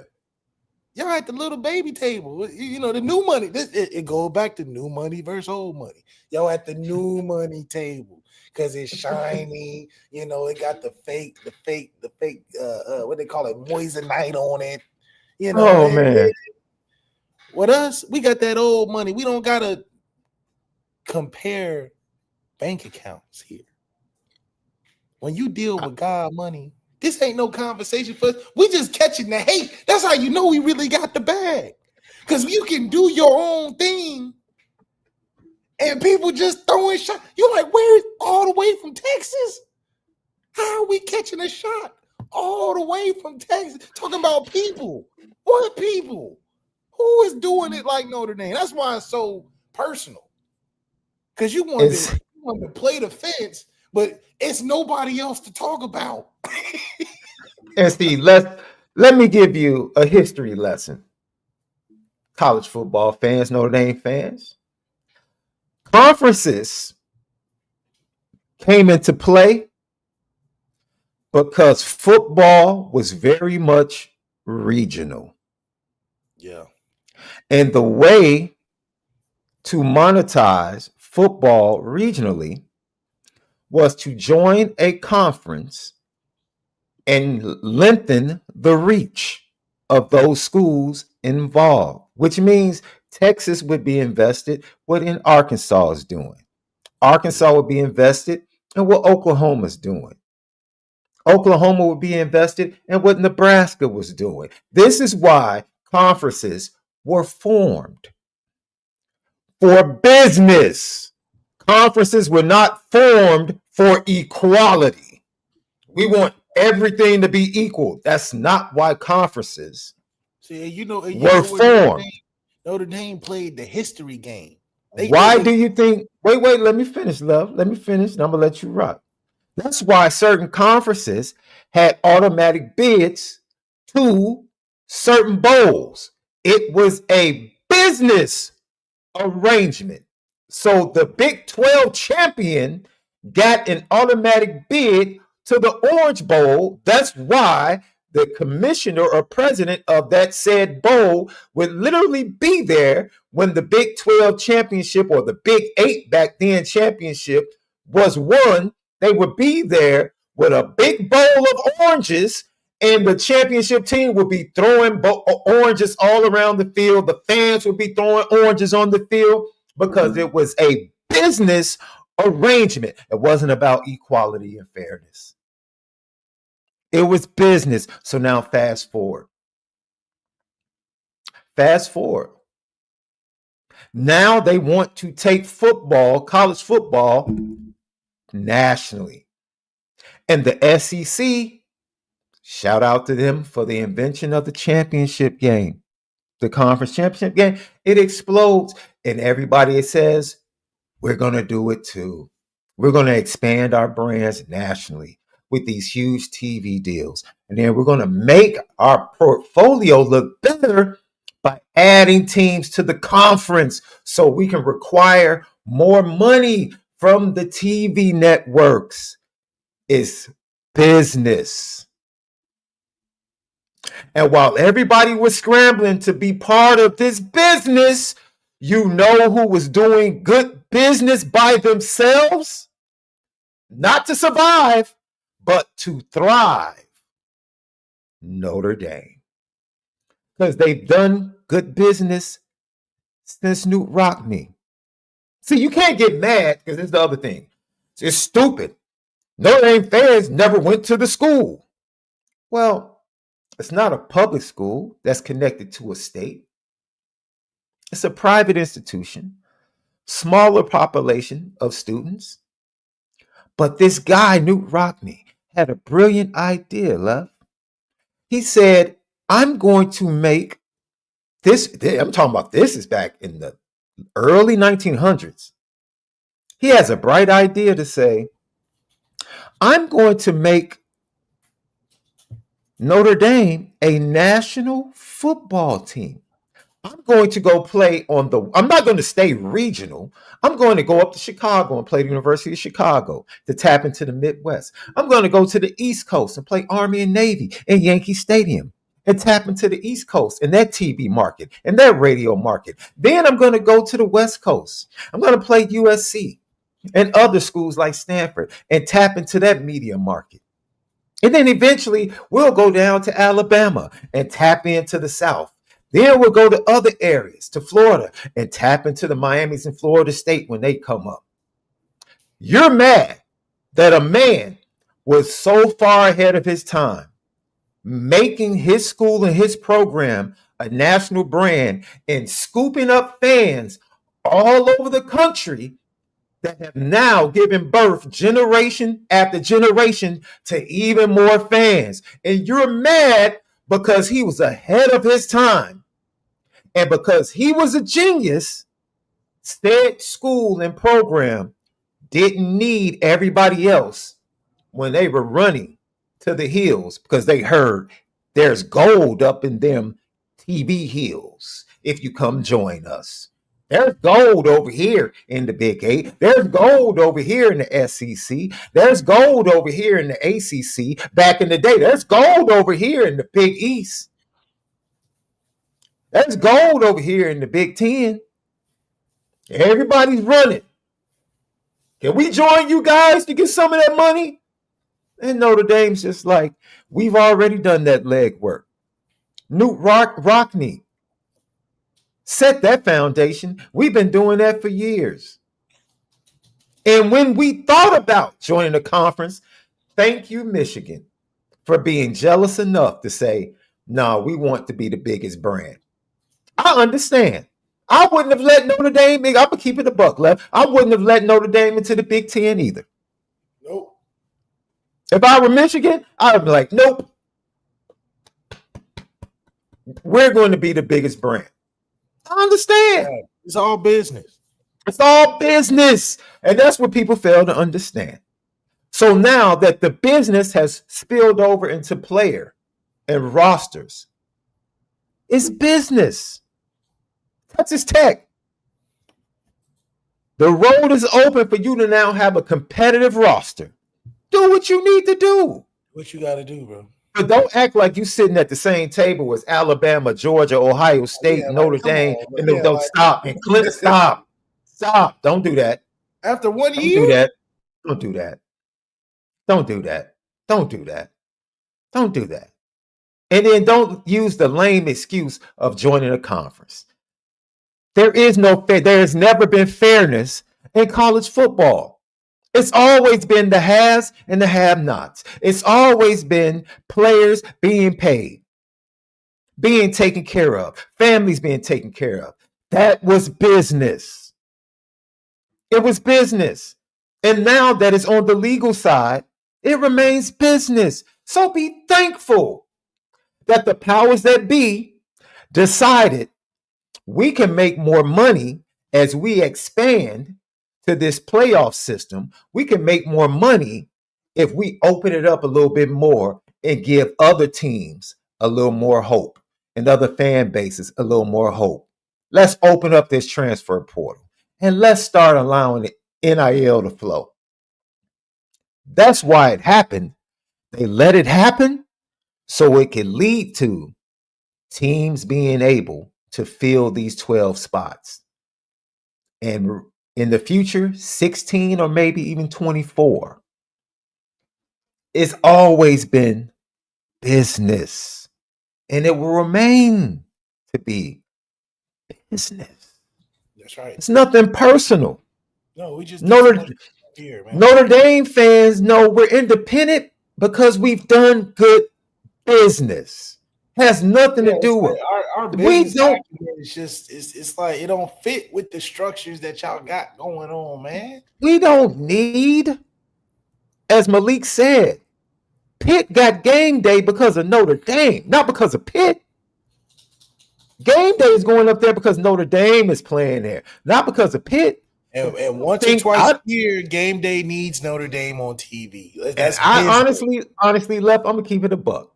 I would rather see game day at Georgia, Texas. It's a bigger game. It's a bigger game. It's a bigger game. That should be at Georgia, Texas. They should. Way bigger game. They should. It's a bigger game. But they're not. And there's a reason they're not. It's a reason they're not. Yeah, we bring too much. Come on, man. Come on, Pitt. Who wants to go to Pitt for a hype game? Georgia is where it's at. So at the end of the day, gotta go collect this money with Notre Dame real quick. The pot of gold leads to Pittsburgh. At the end of the day, stop using the conference. Joey McGuire, just be better, man. If you want to pump up, you could just say, yo, BYU is a really good team. BYU, Arizona State, they beat us. Texas Tech, we all deserve to be You have to earn your way. But at the same time, I don't see you playing anybody out of conference. Let's talk about that. Who are you playing out of conference? You're depending on the weakest conference and winning that conference to prove that you're a good football team. Let's talk about your out of conference schedule. Let's talk about that. When you're going to add somebody of substance? When? When do you add somebody of substance? Prove it. Go on the road week 1. Go on the road. Prove it. Prove it. Call us. We'll come down to Lubbock. That is Lubbock, Texas, right? Yeah. You can bring Pat Mahomes. You can bring every NFL player that's ever come out of Texas Tech. Bring them all. Put them up in the suites. They can watch. They can watch what happens. Call us. We'll take the game. We've had Georgia. We got Texas coming up. We got Alabama coming up. We got Clemson coming up every year. We love fights. Call us. You want to see what it's all about? Call us. We're about that action. Notre Dame is about that action. Michigan is probably getting ready to come back on the schedule. We're about that action. We've had Ohio State on the schedule. Oklahoma is getting ready to join. We're about that action. Let's do it. What's up? You won't see, like Lev said, we don't cut checks to have people come play us. Yeah, we haven't cut a check for somebody. We're not paying AP. Oh, we did. We did I NIU. take that back. We did NIU. No. NIU was a MAC team. Oh. But we helped out. Marcus Griffin helped out his boy Eddie George. Oh, Eddie George. Yep. He helped out his boy Eddie and George. That was a favor. He did a favor. Come on, that was a favor. He got that got Eddie George a nice job in the MAC. They got him a nice job until he had to carry it himself. But we once again Notre Dame STEMI package. Hey, last time I checked, Thomas Hammock is still at NIU, right? Oh, okay. That's what I thought. He still got that contract. Okay, that's what I thought. STEMI pack. Notre Dame provides STEMI packs. We don't hand out money to the poor. We negotiate. We do business deals. See what I'm saying? We take it to the next level. Yeah, it would be easy to do what everybody else did and get a conference. It would have been easy when we talked about history. Absolutely. Joining the conference because it was regional. But what did Notre Dame do back in history? We did what was historically great. We hit the radio. Why do you think we went West Coast? Because the radio could reach that far. Why do you think that we have these great rivalries with the Naval and the Army academies? Because we played a part in history. This is why old money is different than new money. Talk about it. When you got old money, it's got a story behind it. It has some work put in to get that old money, because that's when it started. That's what the original ideas, the things that was going on before things became what it was. When it became what it was, then you get new money. Now you get money from TV, oil, merchandise. Y'all gang up, pull the money together. That's why y'all have to complain at these conference media days. Because when you spoiled and you got that new money, it's like, oh, I'm gonna spend it fast. I'm gonna lose it all because I ain't used to having it. I don't know what to do with this structurally, so I'm gonna start complaining because I need more of it. But when you got old money, you know how to get it. You know where it came from. You know the foundation and the base. All this stuff is new. Oh, okay, guys, we can't get a number 1 spot. We get a 5th spot. Okay, we're gonna put our new money strategy is. We know we're gonna get that first round home game. That's just an extra little piggy bank. That's just a nice bag to enter into the playoff. People forget the master work that was done financially with Notre Dame going to the championship last year. We done gave y'all the blueprint that y'all still haven't used yet. Y'all didn't realize that we literally didn't have to spend the money to get the roster to make the playoffs. And then when we got into the playoffs, we didn't have to split no revenue. We was earning them money and keeping it. We didn't have to be like Ohio State where y'all done paid for the championship roster. Y'all got there and y'all got the big bag at the end of the day. And guess what? Rutgers had to get a cut. The team that was in Cancun before it even got cold outside, they had to get a cut off your hard work. But what Notre Dame do? We say, you know what? We're going to pull our bootstraps up. And we're going to get it out the mud. We're going to recruit the way we want to and got ourselves to a championship on a discount. On a discount. Nobody's talking about that. But and then it's funny because guess what? We can still play the big game. If we wanted to be like how you guys were, Ohio State, who's buying championships, we could have dropped the bag too. But Ohio State dropped the bag on the players they recruited. They didn't go raid Stanford. They didn't go get an entire defensive line. Yeah, crazy. Yeah, that's crazy. Like they talking about the best players, Jacob Rodriguez. I watched Colorado walk into Texas Tech last year with a terrible offensive line and walk up and down the field against Jacob Rodriguez in that defense. All of a sudden, Texas Tech's defense is good. You know why?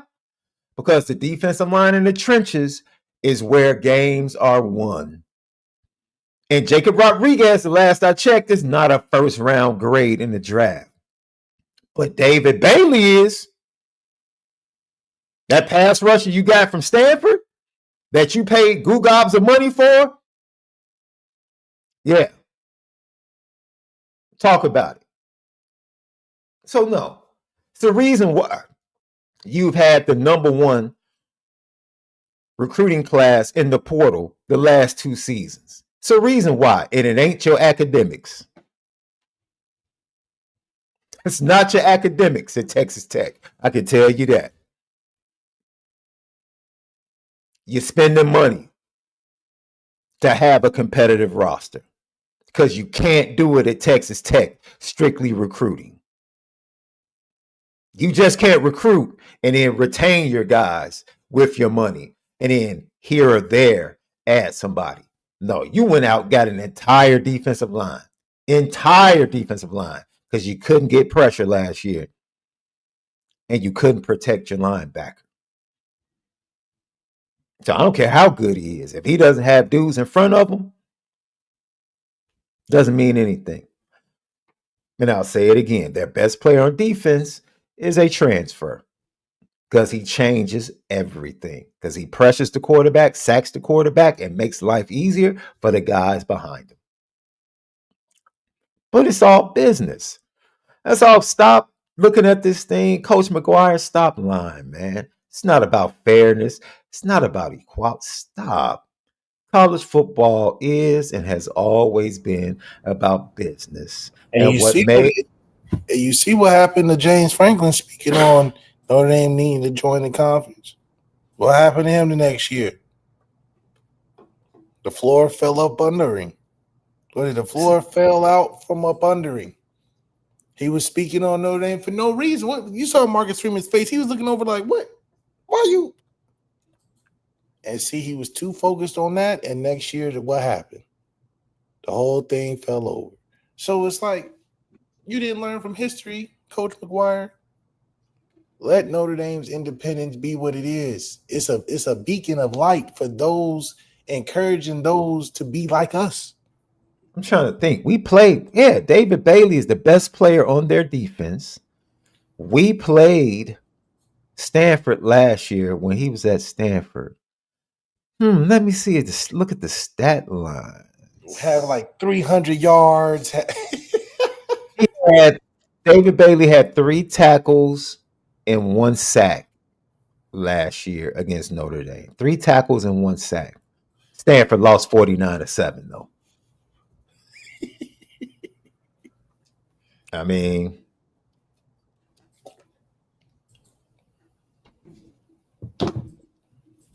it is what it is. Here's what it is. Lucky Lefty Podcast. Go to FanDuel, FanDuel.com, and you will see Notre Dame installed as a 10.5 point favorite against the Pitt Panthers. 12 p.m. kickoff Eastern time. Pat Narduzzi, we're going to hear from him shortly. But you can find that over at FanDuel. Download the FanDuel app or go to FanDuel.com. All right, left. Marcus Freeman met with the media earlier today. And he said at halftime it was 21-10, but he had to give a little bit of encouragement to his team. And he said this was the difference. In the locker room, I remember telling them it's 21-10, but like we all feel a little bit of struggle right now. It's not going as smooth as we wanted this thing to go. And I said this is going to really take our offensive and defensive line playing on the other side of the line of scrimmage. Like that's, when you face a unique scheme, right, offense or defensively, it at times it paralyzes you, right? You're just trying to be disciplined and just do your job, but you have to still do that with aggression and physicality. And that's what I saw in the second half. We saw guys playing aggressively, physically on their side of the ball. We obviously, we come out and we score. Then we force them in turnover on downs. The next play we score. So it kind of got it rolling from there. But I did see the physicality from our O-line and D-line that I think we had to play with.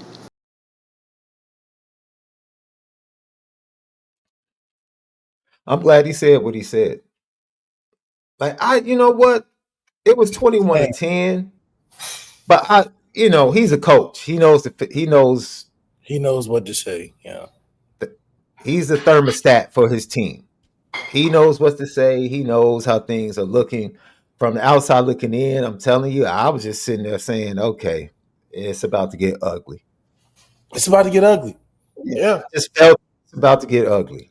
I was like, what he sees on the film, and he's like, how do I say it nicely?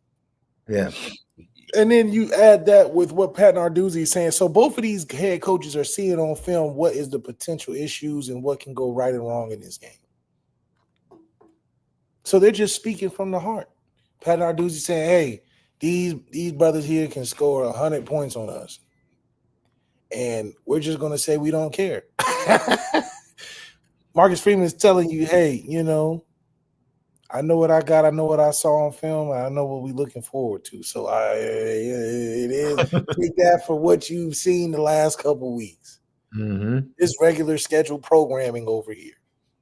And with CJ playing better like last week, I'm expecting him to have some consistency. That's going to be an issue for teams. Because if CJ's spot on throwing that football 30, 40, 50 yards down the field, and you just got the two-headed monster doing what they do on a regular basis, it's just a long day for defense. Because teams at the end of the day, and as we've seen, they haven't changed much. All these deep passes are what? Guys running one-on-one with no help. So our run game is forcing teams into positions where CJ's just launching it because there's nothing back there. There's a guy chasing and a guy running. There's no second level guy coming to meet the pass. And I think that's just what's special about what we have adding CJ's ability. Now, also seeing Kenny, you're seeing in Kenny's success, you're seeing the success of the offense. You're seeing the offense being effective with no matter who's in. And that just shows that the talent is matching the scheme and that guys can be productive if we just, get their chance. And we've seen that. Marcus Freeman then talked about how he is encouraged from his squad really starting to play complementary football. Last week, I got up here and said it was not enough good followed up by good. And in this game, you see, other than the one series, I think we go 3 and out on offense and we shank the punt and they go and score. Like that's the one series that we got to get corrected, obviously. We can't allow that to happen. But other than that, it was just good followed up with good followed up with good. And That's what we have to do. You got to play complementary football. You got to, on both sides of the ball, be hitting it at the same time. And so it was good. I was proud of them. Proud of the way they handled the weather elements, special teams, and offense. They really handled the weather well. And then the young guy, I told the coaching staff to have some of the backups and the young guys go in there and really perform well. Like that was pleasing to me because that's not always the case. I remember previously in team meetings saying, hey, we got to hold everybody to the same standard. I don't care if you're the starter back. They played really well, and I'm very encouraged by that. Yeah, I like the way the backups looked when they came in too. And I'm gonna be petty. I know the chat might jump on this. Kenny Minchie had the best throw of the night. I'm just gonna be flat out honest. And do we still think that CJ Carr is just as athletic and just as good as a runner as Kenny Minchie? Because some people were throwing that around. I'm not gonna say names, but some people were like, yo, CJ's sneaky athletic. And it's not really a big difference between them athletically. Like, did you see enough? And Kenny Minchie knows how to slide a whole lot better. I need him to teach CJ, bro, this is how you slide. So he stop getting hit. It's like, come on, man. Kenny avoiding 3 dudes, scrambles, pivots out to the left, and then turns his shoulders and hits Larson down the sideline. It's the best throw of the night. Best throw of the night. Easily the best throw of the night. But it's not surprising because if you go back to what they've said about Kenny, they clearly have said that there's the same football. What did Brock say? The same football come out 3 ways. So, if anything, it's encouraging in my mind for the offensive coordinator to be like, hey, that's another option. That's a valuable piece that can be included in the winning because we can. I mean, everybody else gets in. I mean, we have some efficiencies and deficiencies here and there, but it's good to see that Gino Guidugli is living up, man, to what we were expecting this year. This is a big year for him. Nobody's really giving him credit, and we should highlight the credit that we should give him. Gino needs a look as an OC somewhere. I'm serious. Real talk. Gino needs some conversation. We had a lot of jokes. We had a lot of, you've been shelved for 2-3 years. We said that you and Al Washington are spotlighted, which Al Washington needs some credit too. The run defense has been great, But Gino Guidugli, you lived up. You lost Deuce Knight, but you knew you had something in the room, and we can say it has been developed. Both of these guys have been on the roster for 2 years at least. They're being productive. Even Kenny's being productive off the bench. Gino Guidugli did a great job. So you've definitely earned, and it's good to see that because you could have easily ruined one of the two, either one of the transfer years. So that's why you get the credit. You could have easily been like, no, we don't need a transfer. We got these 2 guys. They're just going to grow and develop. But no, you said, no, we wait on them. Let them sit in the oven a little bit longer. We don't need to pull them out right now. We go get a transfer, do what we did. But it's good to see the development of the quarterback position being in a good place. And now I am excited to see a Grubbs, a Gerard coming in, the guys that we really high on because of that. So that's something that is something to be acknowledged, but also something to watch as, this season develops. Yep. Yeah, Joey McGuire, man, he got his name out there. Anytime you mention Notre Dame, people really find out who you are. All right, Joey McGuire, who does he coach? Oh, Texas Tech. Oh, okay. Yeah, it's like, did you hear what that Texas Tech coach said about Notre Dame? That's how it starts out. And then people start to realize, oh, his name is Joey McGuire? Okay, yeah. It might make Good Morning America. You never know because they're good. Good morning. We good for that. GMA is good for grabbing hold of Notre Dame. Good. I want to say the Jeremiah Love a replay made it. You know, isn't that amazing that a Disney company, a Disney media company, grabs hold to an NBC product as much as they can for ratings? It's absolutely amazing. We'll call it coincidence. Oh man, it's amazing. Let's talk about Pitt. That's what Marcus Freeman did. He's very impressed, especially with their offense. This is what he said, Love. We know that 7-2. I think they're on a 5-game win streak and playing with a lot of confidence, momentum, and rightfully so. They've earned it. On offense, they're an explosive play, fast, shift motions, tempo, and I think they're top 10 in scoring offense right now. I mean, the quarterback. They obviously made the change at quarterback, and he is confident in himself, but you see the confidence in the people around him. Right? He is really doing some great things for this offense, and they got weapons across the board. And their defense is aggressive, tough, physical, everything you would think of a defense that plays under Pat Narduzzi. I've studied him for years and the things they do, and they're creating a lot of havoc. They're going to do everything in their power to stop the run. So we got to be prepared, and we got to have answers. And their special teams, like that's where I've seen probably a difference from maybe when the last time we played them, is they are creative, challenging on all phases of special teams that we have to be prepared for. Hey, Left, I'm going to take you back. Do you remember? Because Pat Narduzzi is all about the front seven. That's right. Defensively, their linebacking core is just as good. Not as deep, but up top, just as good as Notre Dame's linebacking core. Agreed. They're really good. They do a great job. They shut down the run better than Notre Dame has shut down the run this year. Agreed.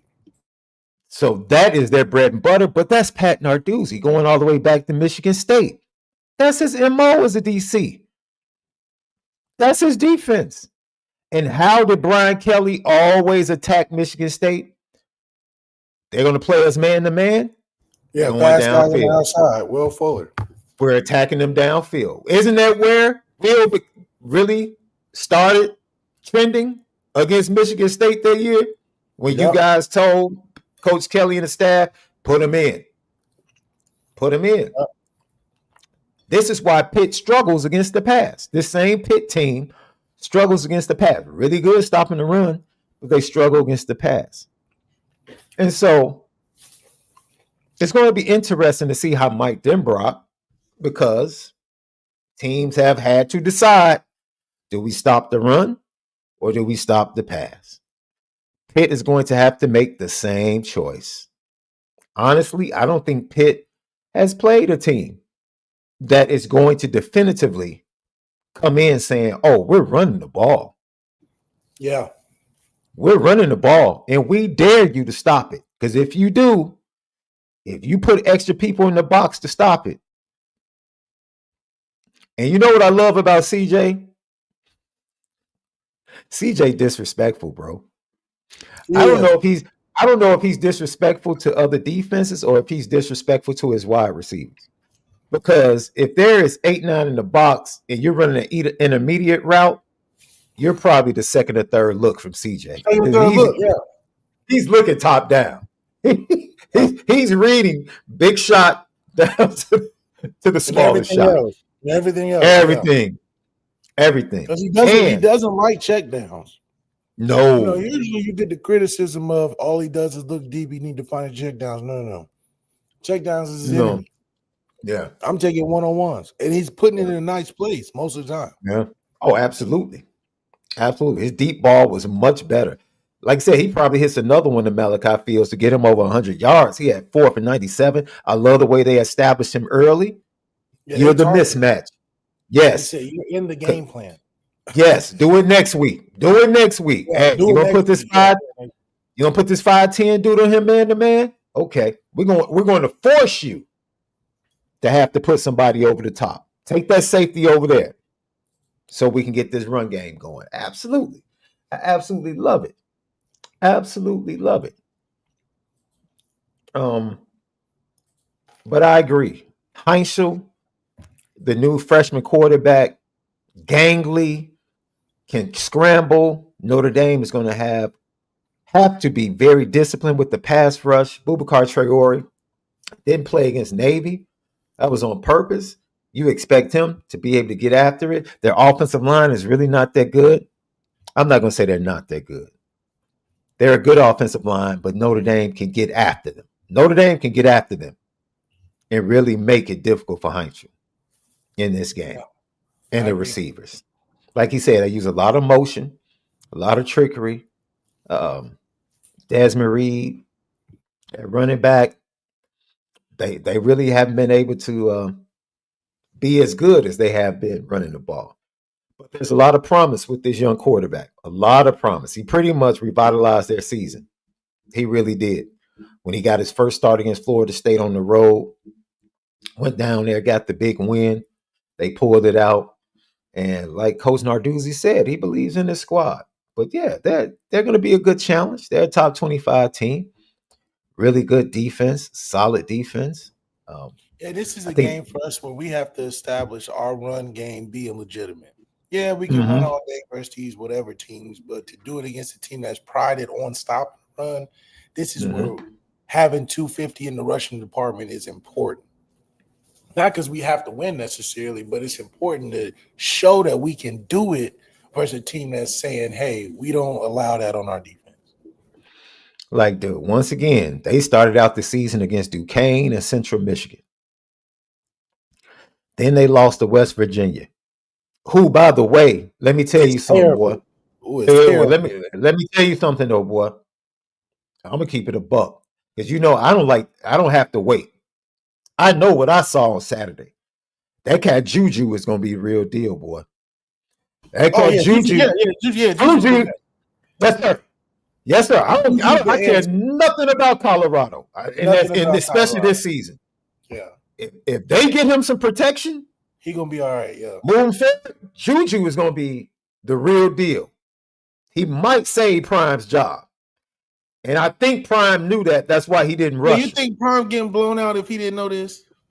Man, he had to know that kid was a real deal. He was dropping it. He was dropping it in the bucket. Juju is really nice. Oh, dude. Yes. Shout out to Q. Quincy Avery. That's his product. Worked with Juju since he was a kid. Hey, I saw that. I just had to mention that when I saw West Virginia. That kid is going to be nice. So they lose to West Virginia. Like you said, they're not that good. Then they lose to Louisville. It's a good team. They just lost to California, though. So they beat Boston College 49-7, which they beat them worse than we did. They beat Florida State 34-31. Actually, they got Juju. Florida State was Heinzel's first road start. His first start was against Boston College. And then they beat up Syracuse squad. North Carolina State put points on them, 53-34, and then they struggled a little bit with Stanford early before beating them 35-20. So, like you said, they're an explosive team, man. Marcus Freeman, I think he has his finger on the pulse of his football team. He has his finger on the pulse of his football team. Very confident that Marcus Freeman is going to have his guys ready to play. Noon start. Last time Notre Dame had a noon start, they smacked the Arkansas Razorbacks up and down the field all day. All day. Lucky Lefty Podcast, FanDuel right now, 10.5-point favorites. That's where they have the Notre Dame Fighting Irish. You can find that at FanDuel, FanDuel.com. Download the FanDuel app. Pitt head coach Pat Narduzzi. He talked about Notre Dame. And this is what he had to say. Again, Marcus Freeman, heck of a football player. Obviously a former linebacker, was a great player at Ohio State, and obviously he's a tremendous coach. He's a competitor in all respects. You watch him on game day; he's into it. I mean, he's not just a sit back. He's very active. I can imagine he's active, just being a defensive guy in all their meetings, offensively, defensively, and special teams, because they're aggressive in all three phases. They got an incredible team. I've said this before, we've faced some really good teams and some better than others, but this is, by far the most athletic, the best team across the board at all phases, every position that we'll face. It's America's team. It's the All-American team, period. They got the best players from all of America. And, our guys will have their work cut out for them. It will not be easy at noon on Saturday. They got, players everywhere. Mike Denbrock, obviously their offensive coordinator, does a great job. Was at LSU. Was at Notre Dame. Was at LSU's back. I think was at Cincinnati as well. So he's been all over the place and does a heck of a job calling a game. They do a great job with check with me's at the line of scrimmage. There'll be a slower tempo team, but they'll be on the ball, looking for IDs on what we look like, what we're doing, and what kind of signals we're making, all that kind of stuff that you can imagine happens in, college football. So obviously it starts with C.J. Carr, at the quarterback spot, a young guy, but, plays like he's a senior, can make all the throws, manages the game well, doesn't make mistakes, he plays discipline. You go to the tailback spot, Love and Price, two great tailbacks, number 4, number 24. Obviously, they got Heisman Trophy candidates. They got Thorpe Awards on defense. But Love and Price are, Love's obviously special. And then, when he goes out, Jeremiah comes in there, the Price kid, and he'll run it down your throat as well. So they're a two-headed monster at the tailback spot. Raritan at the tight end spot, number 9, is special. Malachi Fields, number 0, special. Jordan Faison, in the slot, is a guy that's, the leading receiver. He can make you miss. He's also their punt returner.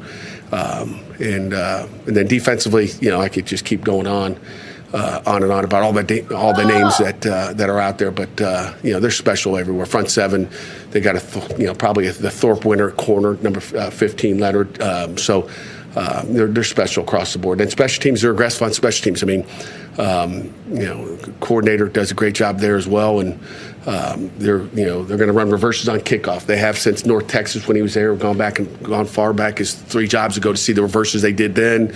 They're still doing some of the same stuff here. They're going to be aggressive on punt block. I mean, they're going to try to go block a punt. We got to be great with our protection. Junko's got to do a great job getting the ball off.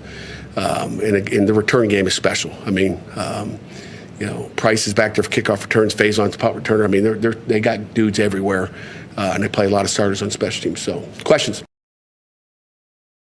Well, he make our team sound pretty darn good.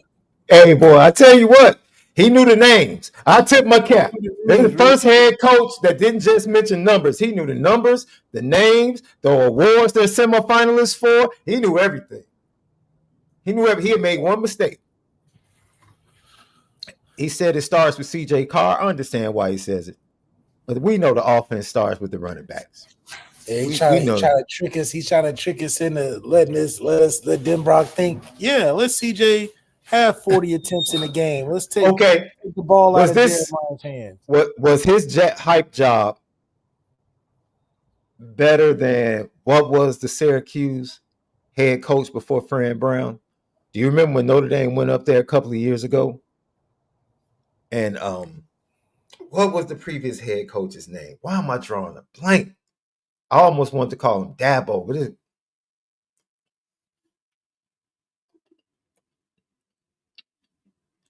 but go ahead, Lef. Yeah, I think we're just in a situation where teams got to be honest, man. Teams got to be honest and be like, they know what they're going up against, and it is funny that these teams recognize it, but the media and these fans on X, they don't. They think that Notre Dame is just some lucky fly-by-night team that just so happens to just win because we play lesser teams. But no, you hear what Narduzzi is saying. How many teams in the country can he sit there and say, yeah, they got Heisman guys, Thorpe guys, special guys on the outside, guys that can make you miss. And all of that being said, their best players, their true freshman quarterback, whatever. Like it's a lot to handle. So I think that deserves the respect as it matches up with the respect from other teams. I appreciate you, chat. I don't know why I kept thinking about Dabo because it's Dino Babers. The glazed job. The way Dino Babers glazed the Notre Dame. Yep. Before they came up there. And that was Notre Dame with Drew Pine as quarterback. And he Drew made Pine them touchdown the first play, right? Yeah, Drew got off because Brandon got the pick 6 to start the game. And then the Notre Dame offense went to work. But yeah, I don't know. Pat Narduzzi, I think, improved on what Dino said. He brought it, boy. He brought it. That dude said he was watching Marty Biaggi special teams tape from back in North Texas, bro. Coming off a bye week, they've been digging in the crates. The Pitt staff has been digging in the crates. Yeah, they ready. Yeah. They're just fully acknowledging what they're dealing with, which is good. It's just, can the team acknowledge it as well and match up to it? That's the question. Yeah. Now, this is where it gets tricky because I think it's a smoke screen. I'm gonna be honest with you. The assembled media asked Pat Narduzzi, "Is this a big game?" Pat Narduzzi said this, Left. You could take it as soon as it's over because I already know where you're going. Confidence is what we've really done in our games so far this season, right? I mean, you got 9 games of who this team is. Our guys were locked in a 4:00 team meeting, which is earlier than normal in an open week, based on what we did yesterday, in our meetings. But you could play. You talk about the stage. You could play this game at 7 a.m. over, at the field house on campus. You can play it, Carnegie Mellon. You can play it, in the parking lot out here or in our indoor facility. Doesn't matter what time. Doesn't matter who we're playing against. Our guys are coming to play. Period. And all the hoopla, the game date, all that stuff. That's great for, great for the city of Pittsburgh. It's great for the University of Pittsburgh. It's on a big stage. But in here, we're insulated in here as far as that goes. I mean, it's just a game. I mean, once that kickoff starts, our guys got to be locked in, play one play at a time, and be focused. That's what it comes down to. So don't let you guys can get all excited, but we're just going to play our game. It's just a game, Love. Yeah, and I mean, we're going to play it like it's just a game and beat you by 50 points. Because the thing is that I don't like how there is so much preparation but so much downplay at the same time. You listed every starter, their attribute, your favorite thing about them, what they did as a child, all sort of stuff.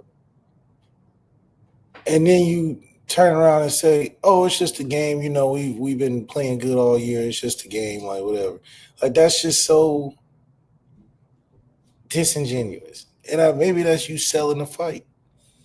But at the same time, it's one of those things where, as Notre Dame, we are acknowledging we get everybody's best shot. This is nothing new for a Pitt Notre Dame matchup. They're going to come out different than what we've seen before. They're always a grittier, scrappier team under Pat Narduzzi, and we get that. And eventually, talent just rises to the top. We just got better players. That's what usually happens. Like you get a Will Fuller who just keeps beating you man to man for touchdowns. That'll break your team. You get a Jeremiah Love who's just going to hit a big run, and then it just deflates your defense. And lately, Pitt hasn't had the greatest quarterbacks back there, but this is a guy they believe heavily in. He's been playing well, but he's a freshman, so that's just nothing you can do. It's not a good matchup when you're playing Notre Dame defense where we are the last 5 years and you're a first-year starter. It just hasn't been great. Unless you're saying he's not going to pick in the draft next year, but I doubt it. So it's it's never what you've been seeing the last couple games. It's going to be a lot tougher. He's going to see new things. He's going to make decisions he hasn't made before. Defense got to play well, but overall, I think we just are built better. And like you said, there'll be a challenge. They're scrappy. They'll fight. But if their head coach is telling you they don't care about us scoring 100, that means 100 points are available. He deflated his whole team. I mean, what is he talking about? They're ready to play, but you're saying you're okay with giving up 100? So what are you saying then? I don't know. Now, here's where it gets tricky because, it's just a game, right? It's just a game, Left. That's what he said. Absolutely not. It is not an ACC game. I'm glad you brought that up. It's not an ACC game. I gladly get beat 103 or 110 to 10. Come on, man. He said gladly?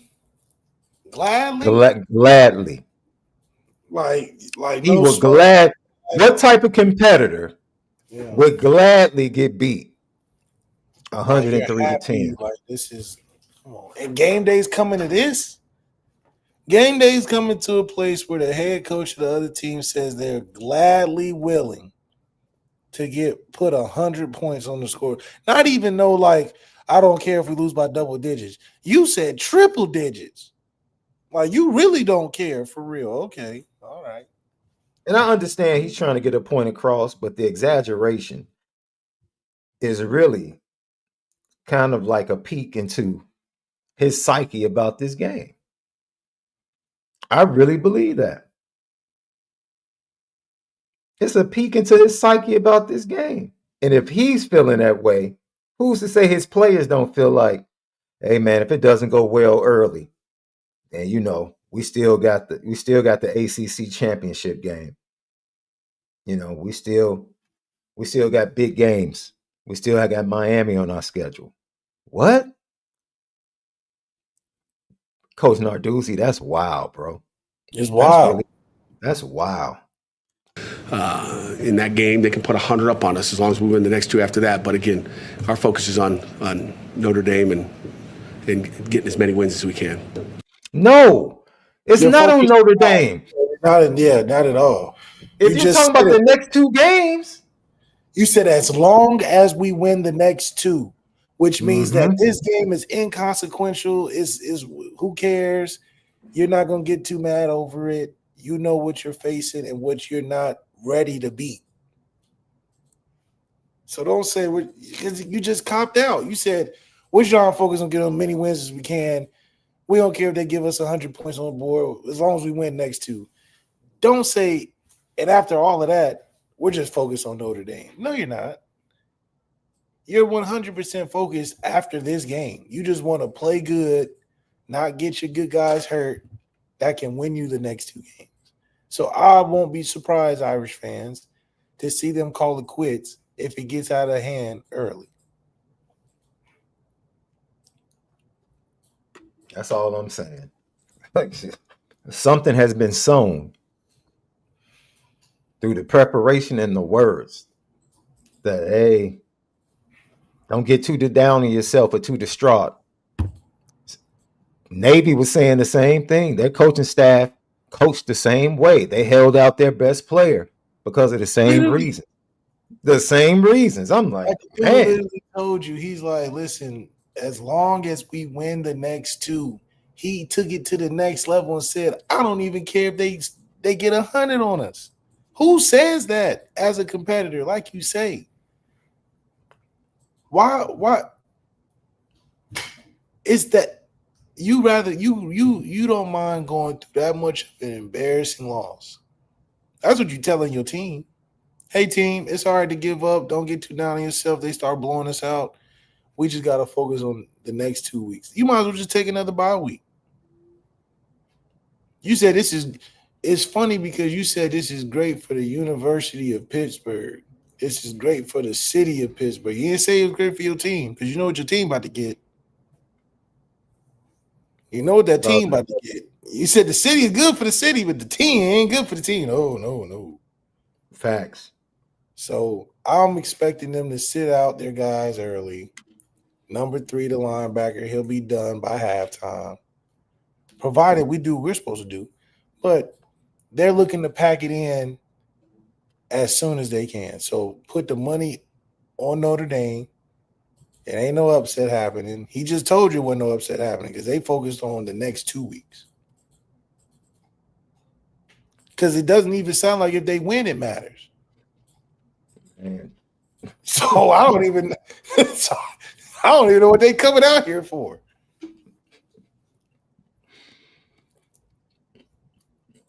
Hey, man. If you're going to be out there on that football field, I've never played at a high level, but man, if you're going to be on that football field, you better not be out there playing games. You better be trying to win. Yeah, you better, you go out there acting like you can just pass this week by. You're going to leave with a lot less than you came with. See, that early adrenaline will wear off real quick. You see how Kingston hit Alex Texka? Oh, yeah. I think he came out the game after that. You know so what? They're coming for a beating. They're like, look, we know we're gonna get beat on. We just gonna try to lessen the blow. So rally the troops emotionally for the next 2 weeks. So if they score 100, don't let it sit on your head too long. It's all good. Left. It's all good if they get 100 on us, Indy fans. That's what Pitt is telling you. It's all gravy, baby. Get 100 on us. We ain't gonna trip. It's okay if Jeremiah Love go for 4,000 yards. It's okay because we are conceding on Monday. The game's Saturday, we concede Monday. So don't practice too hard because we're gonna make it easy for you. Left, I want you to juxtapose what you just heard to what Notre Dame is going to come into this game. We were worried about Notre Dame looking by Navy because of this game. Notre Dame knows this is the most dangerous team to stop them from winning 10 games in a row. They understand that. They know everything's on the line. Notre Dame is coming to this game with a totally different mindset. Notre Dame's not coming into this game like, oh, well, man, if we don't play good. No. Notre Dame is coming into this game as hunters. Like, hey, you're in our way. And we're going to have to run you over. We're trying to get Jeremiah Love his Heisman. We got receivers like, hey, CJ, I want the next one. Just throw it deep. I got you. Like, that's this game. Because if they giving up that fast, let's go ahead and stat pad before it's a race before they put the other guys in. Yeah. How many points and yards and all these good stats we can put in before they put the shock troops in. And that's really what, the mindset's got to be. Get them out of there fast. This is a Denbrock special, calling, one-on-one post 3 plays in a row in the first quarter. We got to get them out of here. They don't want to be there. Get them out of here. Get Jeremiah Love close to the Heisman. And we got to talk about that too. Marcus Freeman's hat last week was very ugly. No,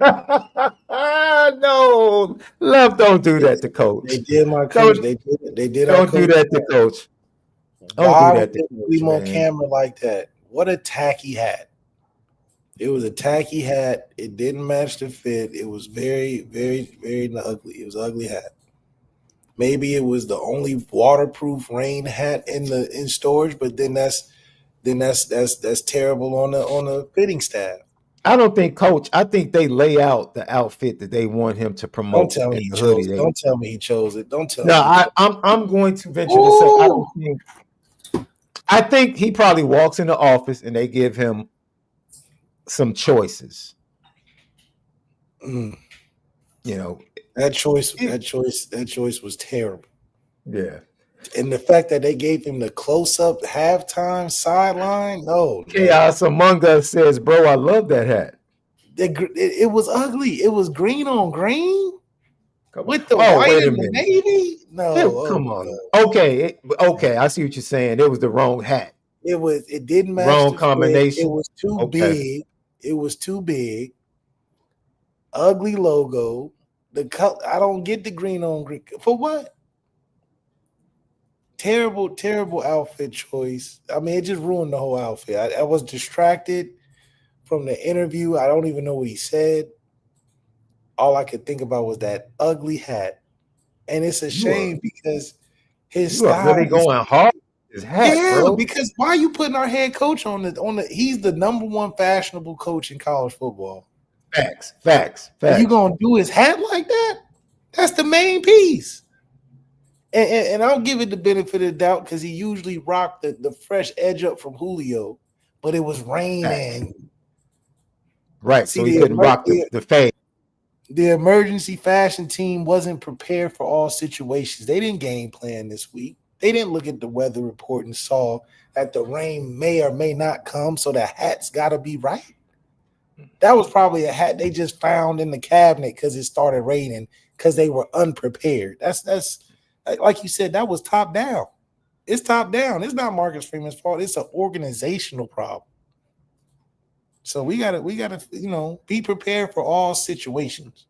You know how when it rains, they in practice during the week, they wet the balls. Mm-hmm. You know what I'm saying? Maybe they need to work on hat exchanges for different weather conditions during practice.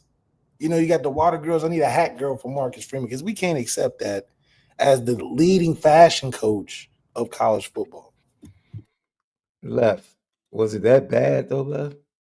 I can understand if he was a Jeff Brom or he was a Ryan Day in his tacky suit wearing self. Why is Jeff Brom because it's just a guy that doesn't look good in the hat. You know, he didn't get the big Nike bag for elite. Yeah, see, Jeff Brom his brim, he bends it too much. Yeah, he just bends it too much. I feel you on that. Nike's not spending the commercial. Marcus Freeman got his own commercial. He out there giving food to the players. He got his own food delivery service. So and his edge up is right. That's what I'm saying. I can't blame him because he wasn't wearing a hat in the commercial for good reason. It wasn't raining. You see what I'm saying? So we gotta get that hat department looking right. Green in that fit, not a go. We not rocking with that. Are you sure, Left? You can't rock with it? I mean, shoot. You like to say and be proud of guys from Chicago that have great style. Kanye's, Facts. He was misrepresenting the city in a terrible fashion way. You would have to say something. No, he was misrepresenting Ohio. Talk about your boy now. Can't blame him. It's the hat selection crew. It's an organizational problem. It's top down. You got to go might to be overreacting. Head of staff. I'm telling you, it was like Marcel said, it was oversized. It couldn't have been his. It couldn't have been in his closet. That's all I'm saying. Could not have been in the closet. Had to be something they grabbed out the back because they was not prepared for the rain. Bro, I wasn't even paying attention like that. I'm telling you, it stood out. Go back, watch all 22 copy. I wasn't even paying attention. Sticking out like a sore thumb, man. It was terrible. Not a sore thumb, bro. Oh, man. It was oversized, SD. You know, the ladies love Marcus Freeman. They couldn't even see the face for real. Couldn't see the edge up. The brim was too floppy. It was. Oh, man. I can't believe we were having this conversation, bro. We got to get on him. I know Julio was mad. He didn't get to expose the cut every week. Well, you understand the precipitation. He had to make sure he kept himself warm and didn't catch a bug outside. I mean, you got to prepare for those situations. Look, man. At least have a better hat. I mean, oh my goodness. I mean, show the man some grace. He's usually on point. He deserves one time to not get it right? I don't know, man. Boy, you're not showing mercy. Look at how ugly that. Now you tell me that's not an ugly hat. It's an ugly hat. I can't even. Who's the coach? Is that Mike Mickens? Who is that? Can't even see who it is. And then the You are logo. bugging. You are That's not the bugging. new logo. That's not the old logo. And it's green on green. Nah, I agree. If you're gonna have that green, you should have a new running logo. Tacky. Doesn't match anything. That almost looks like the Oregon Duck. Almost. Yeah, it looks like from a certain view. Like a thrift shop hat. Like it just doesn't fall in the Marcus Freeman line of swag. It just is like it's out of place. That's man. He probably listen. That's an embarrassing coaching moment for Marcus. That's not embarrassing. It's embarrassing. It's embarrassing. Because his wife probably said something to him when he went home. She might have.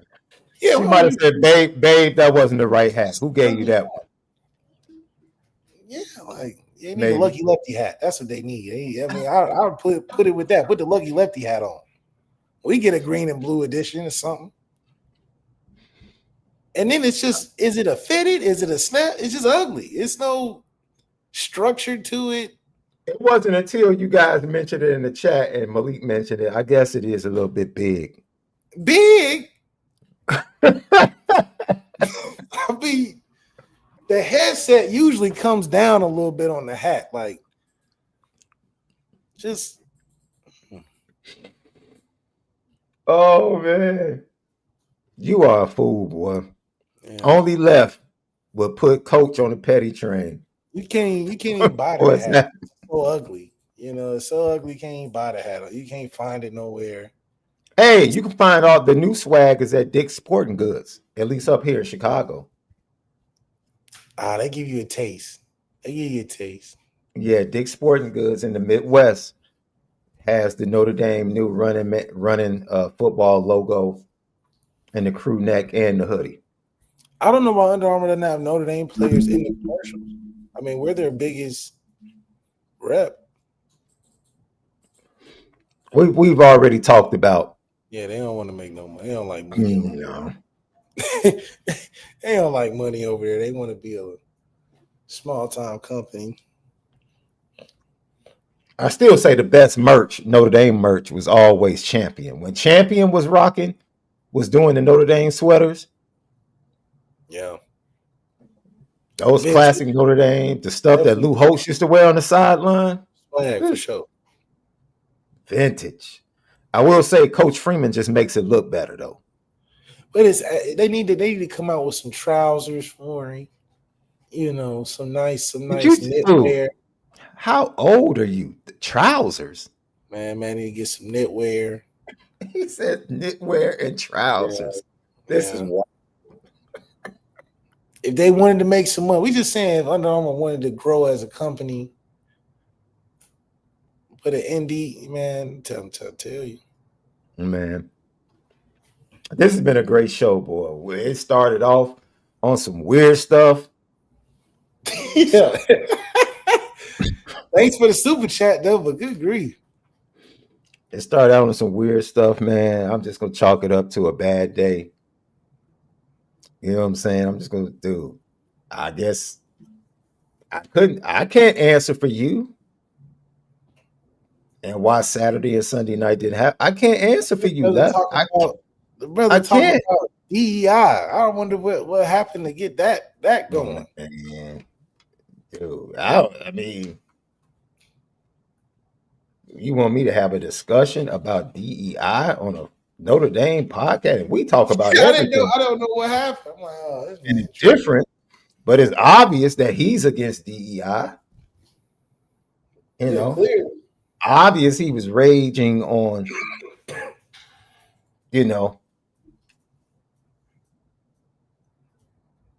it's obvious he's raging on certain topics. Hopefully he has some more DEI questions for that super chat. That was a great question. I told him he could continue to ask you questions, but you could see that he never wanted you to answer anything, Left. He wanted to target me for whatever reason. I don't know why. That's the new standard, though. DEI questions starting at 400. I mean, he has set the bar high. So any more DEI questions is 400 at least.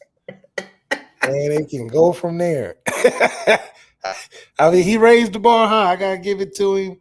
That's a premium question. So we are not answering any DEI questions unless it's starting at 400 and up. Yo, it was wild, man. That's this show. That's why I do. We spin it different. We definitely do. We spin it different. You think Breakdown ever got a DEI question? The DEI, the LGB, You think they probably had a critical race theory plus, question there somewhere? he went everything, bro. And then I guess he thought I thought I was gonna be ashamed of my sister because of my call. That's my call. That's my call. My call doesn't make me ashamed of my sister. No. I'll see her in a couple of weeks. Give her a big hug, kiss her, say, "What's up, fo?"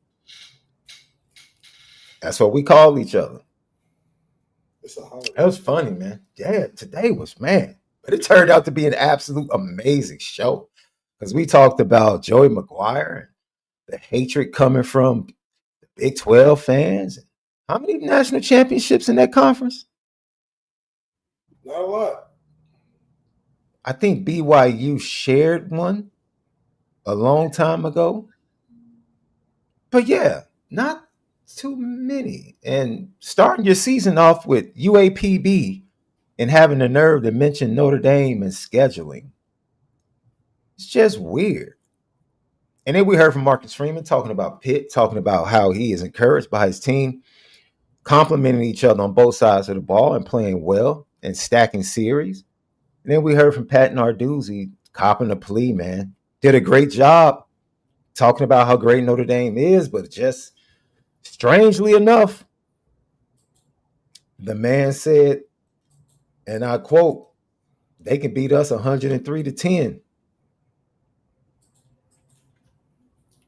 We have 2 more games that we need to win after that."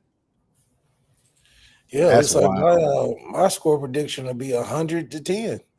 Yeah.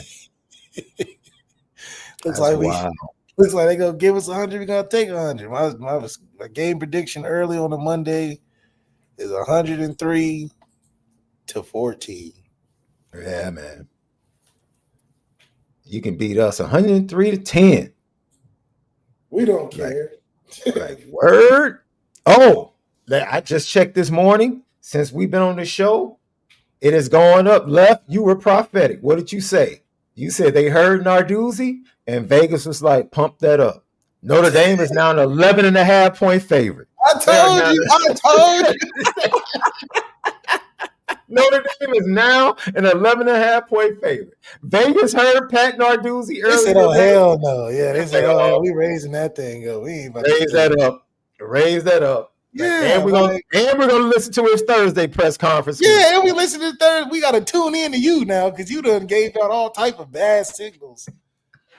Like, you ain't about to mess us over, Narduzzi. You crazy? That's wild. I promise you, I checked it early this morning. It was still 10.5. That over under total is right at 55.5. 55.5. It is now at 11.5. I just want to see if it's going to continue to climb. That's all I want to see. I want to see if it's going to continue. It's Monday, SD. It's Monday. What if a story comes out? What if a story comes out that they had Pat Narduzzi is caught in a betting ring? Oh, yeah. I mean, because it's just such an odd thing to say as a head coach. It's just like out of the ordinary. Like, he basically said, take the over out there. We don't care if they score 100. Wink, wink. He you know what Pittsburgh got. Pittsburgh full of them. A lot of them out there. Meanwhile, one of his trainers is actually making bets for him. I'm telling you. No head coach will ever say that. I mean, I don't know. The betting thing coming out, everything is questionable. Yeah, right about now. You're right, Left. Everything has become questionable when it comes to these bets. You can't just be saying that. Yeah, score 100 on us. You can't just be saying that. That's wild. That's wild. Oh man, he said they could beat us by 100. We don't care. Yeah, What? that's crazy work. Oh, my boy. I almost forgot George 81 Connor. Oh, with the old school, the on tap old style sign out in front of a pure Chicago pub, probably somewhere over in Beverly, because it looks like it has the Irish Clover. So that's either Beverly, maybe on the north side, northwest side. Shout out to you, George 81 Connor. Let me know where you're from. SD, do you go to Black Hawk games? Man, let me tell you, I tell people all the time, NHL games are different, bro. If you have not been to an NHL game, particularly a Black Hawks game, the beginning, the lead up, the crowd, all white sweaters in the state, everybody in white and red sweaters. Then you get this. It's nothing like the national anthem in the United Center, bro, for a Black Hawks game. Nothing like it. It is epic. It is an absolute epic sports moment. Absolutely amazing. And the United Center has the best dessert cart on the suite level ever. Because Left, you remember I worked at WGN before I went. Who WGN is the carrier of Black Hawks hockey still to this day on the radio. I worked at WGN for 3 years. Every moment I could get to get tickets to the suite, the WGN suite, I went. It's a great experience. So yes, I do go to Black Hawks games. I have not been since they sucked. This year they're much better, George. So I look forward to getting back there. But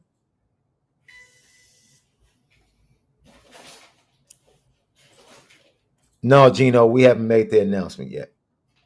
It's good to see you, brother. So for Left SD2 Mics, today was a great show, man. Great show. The chat, as always, was fantastic. Everybody was fantastic. Even things when they detoured and went left, it was still all good, man. Thankful for you. Thankful for everybody. Yes, Connor Bedard is legit. Connor Nepper.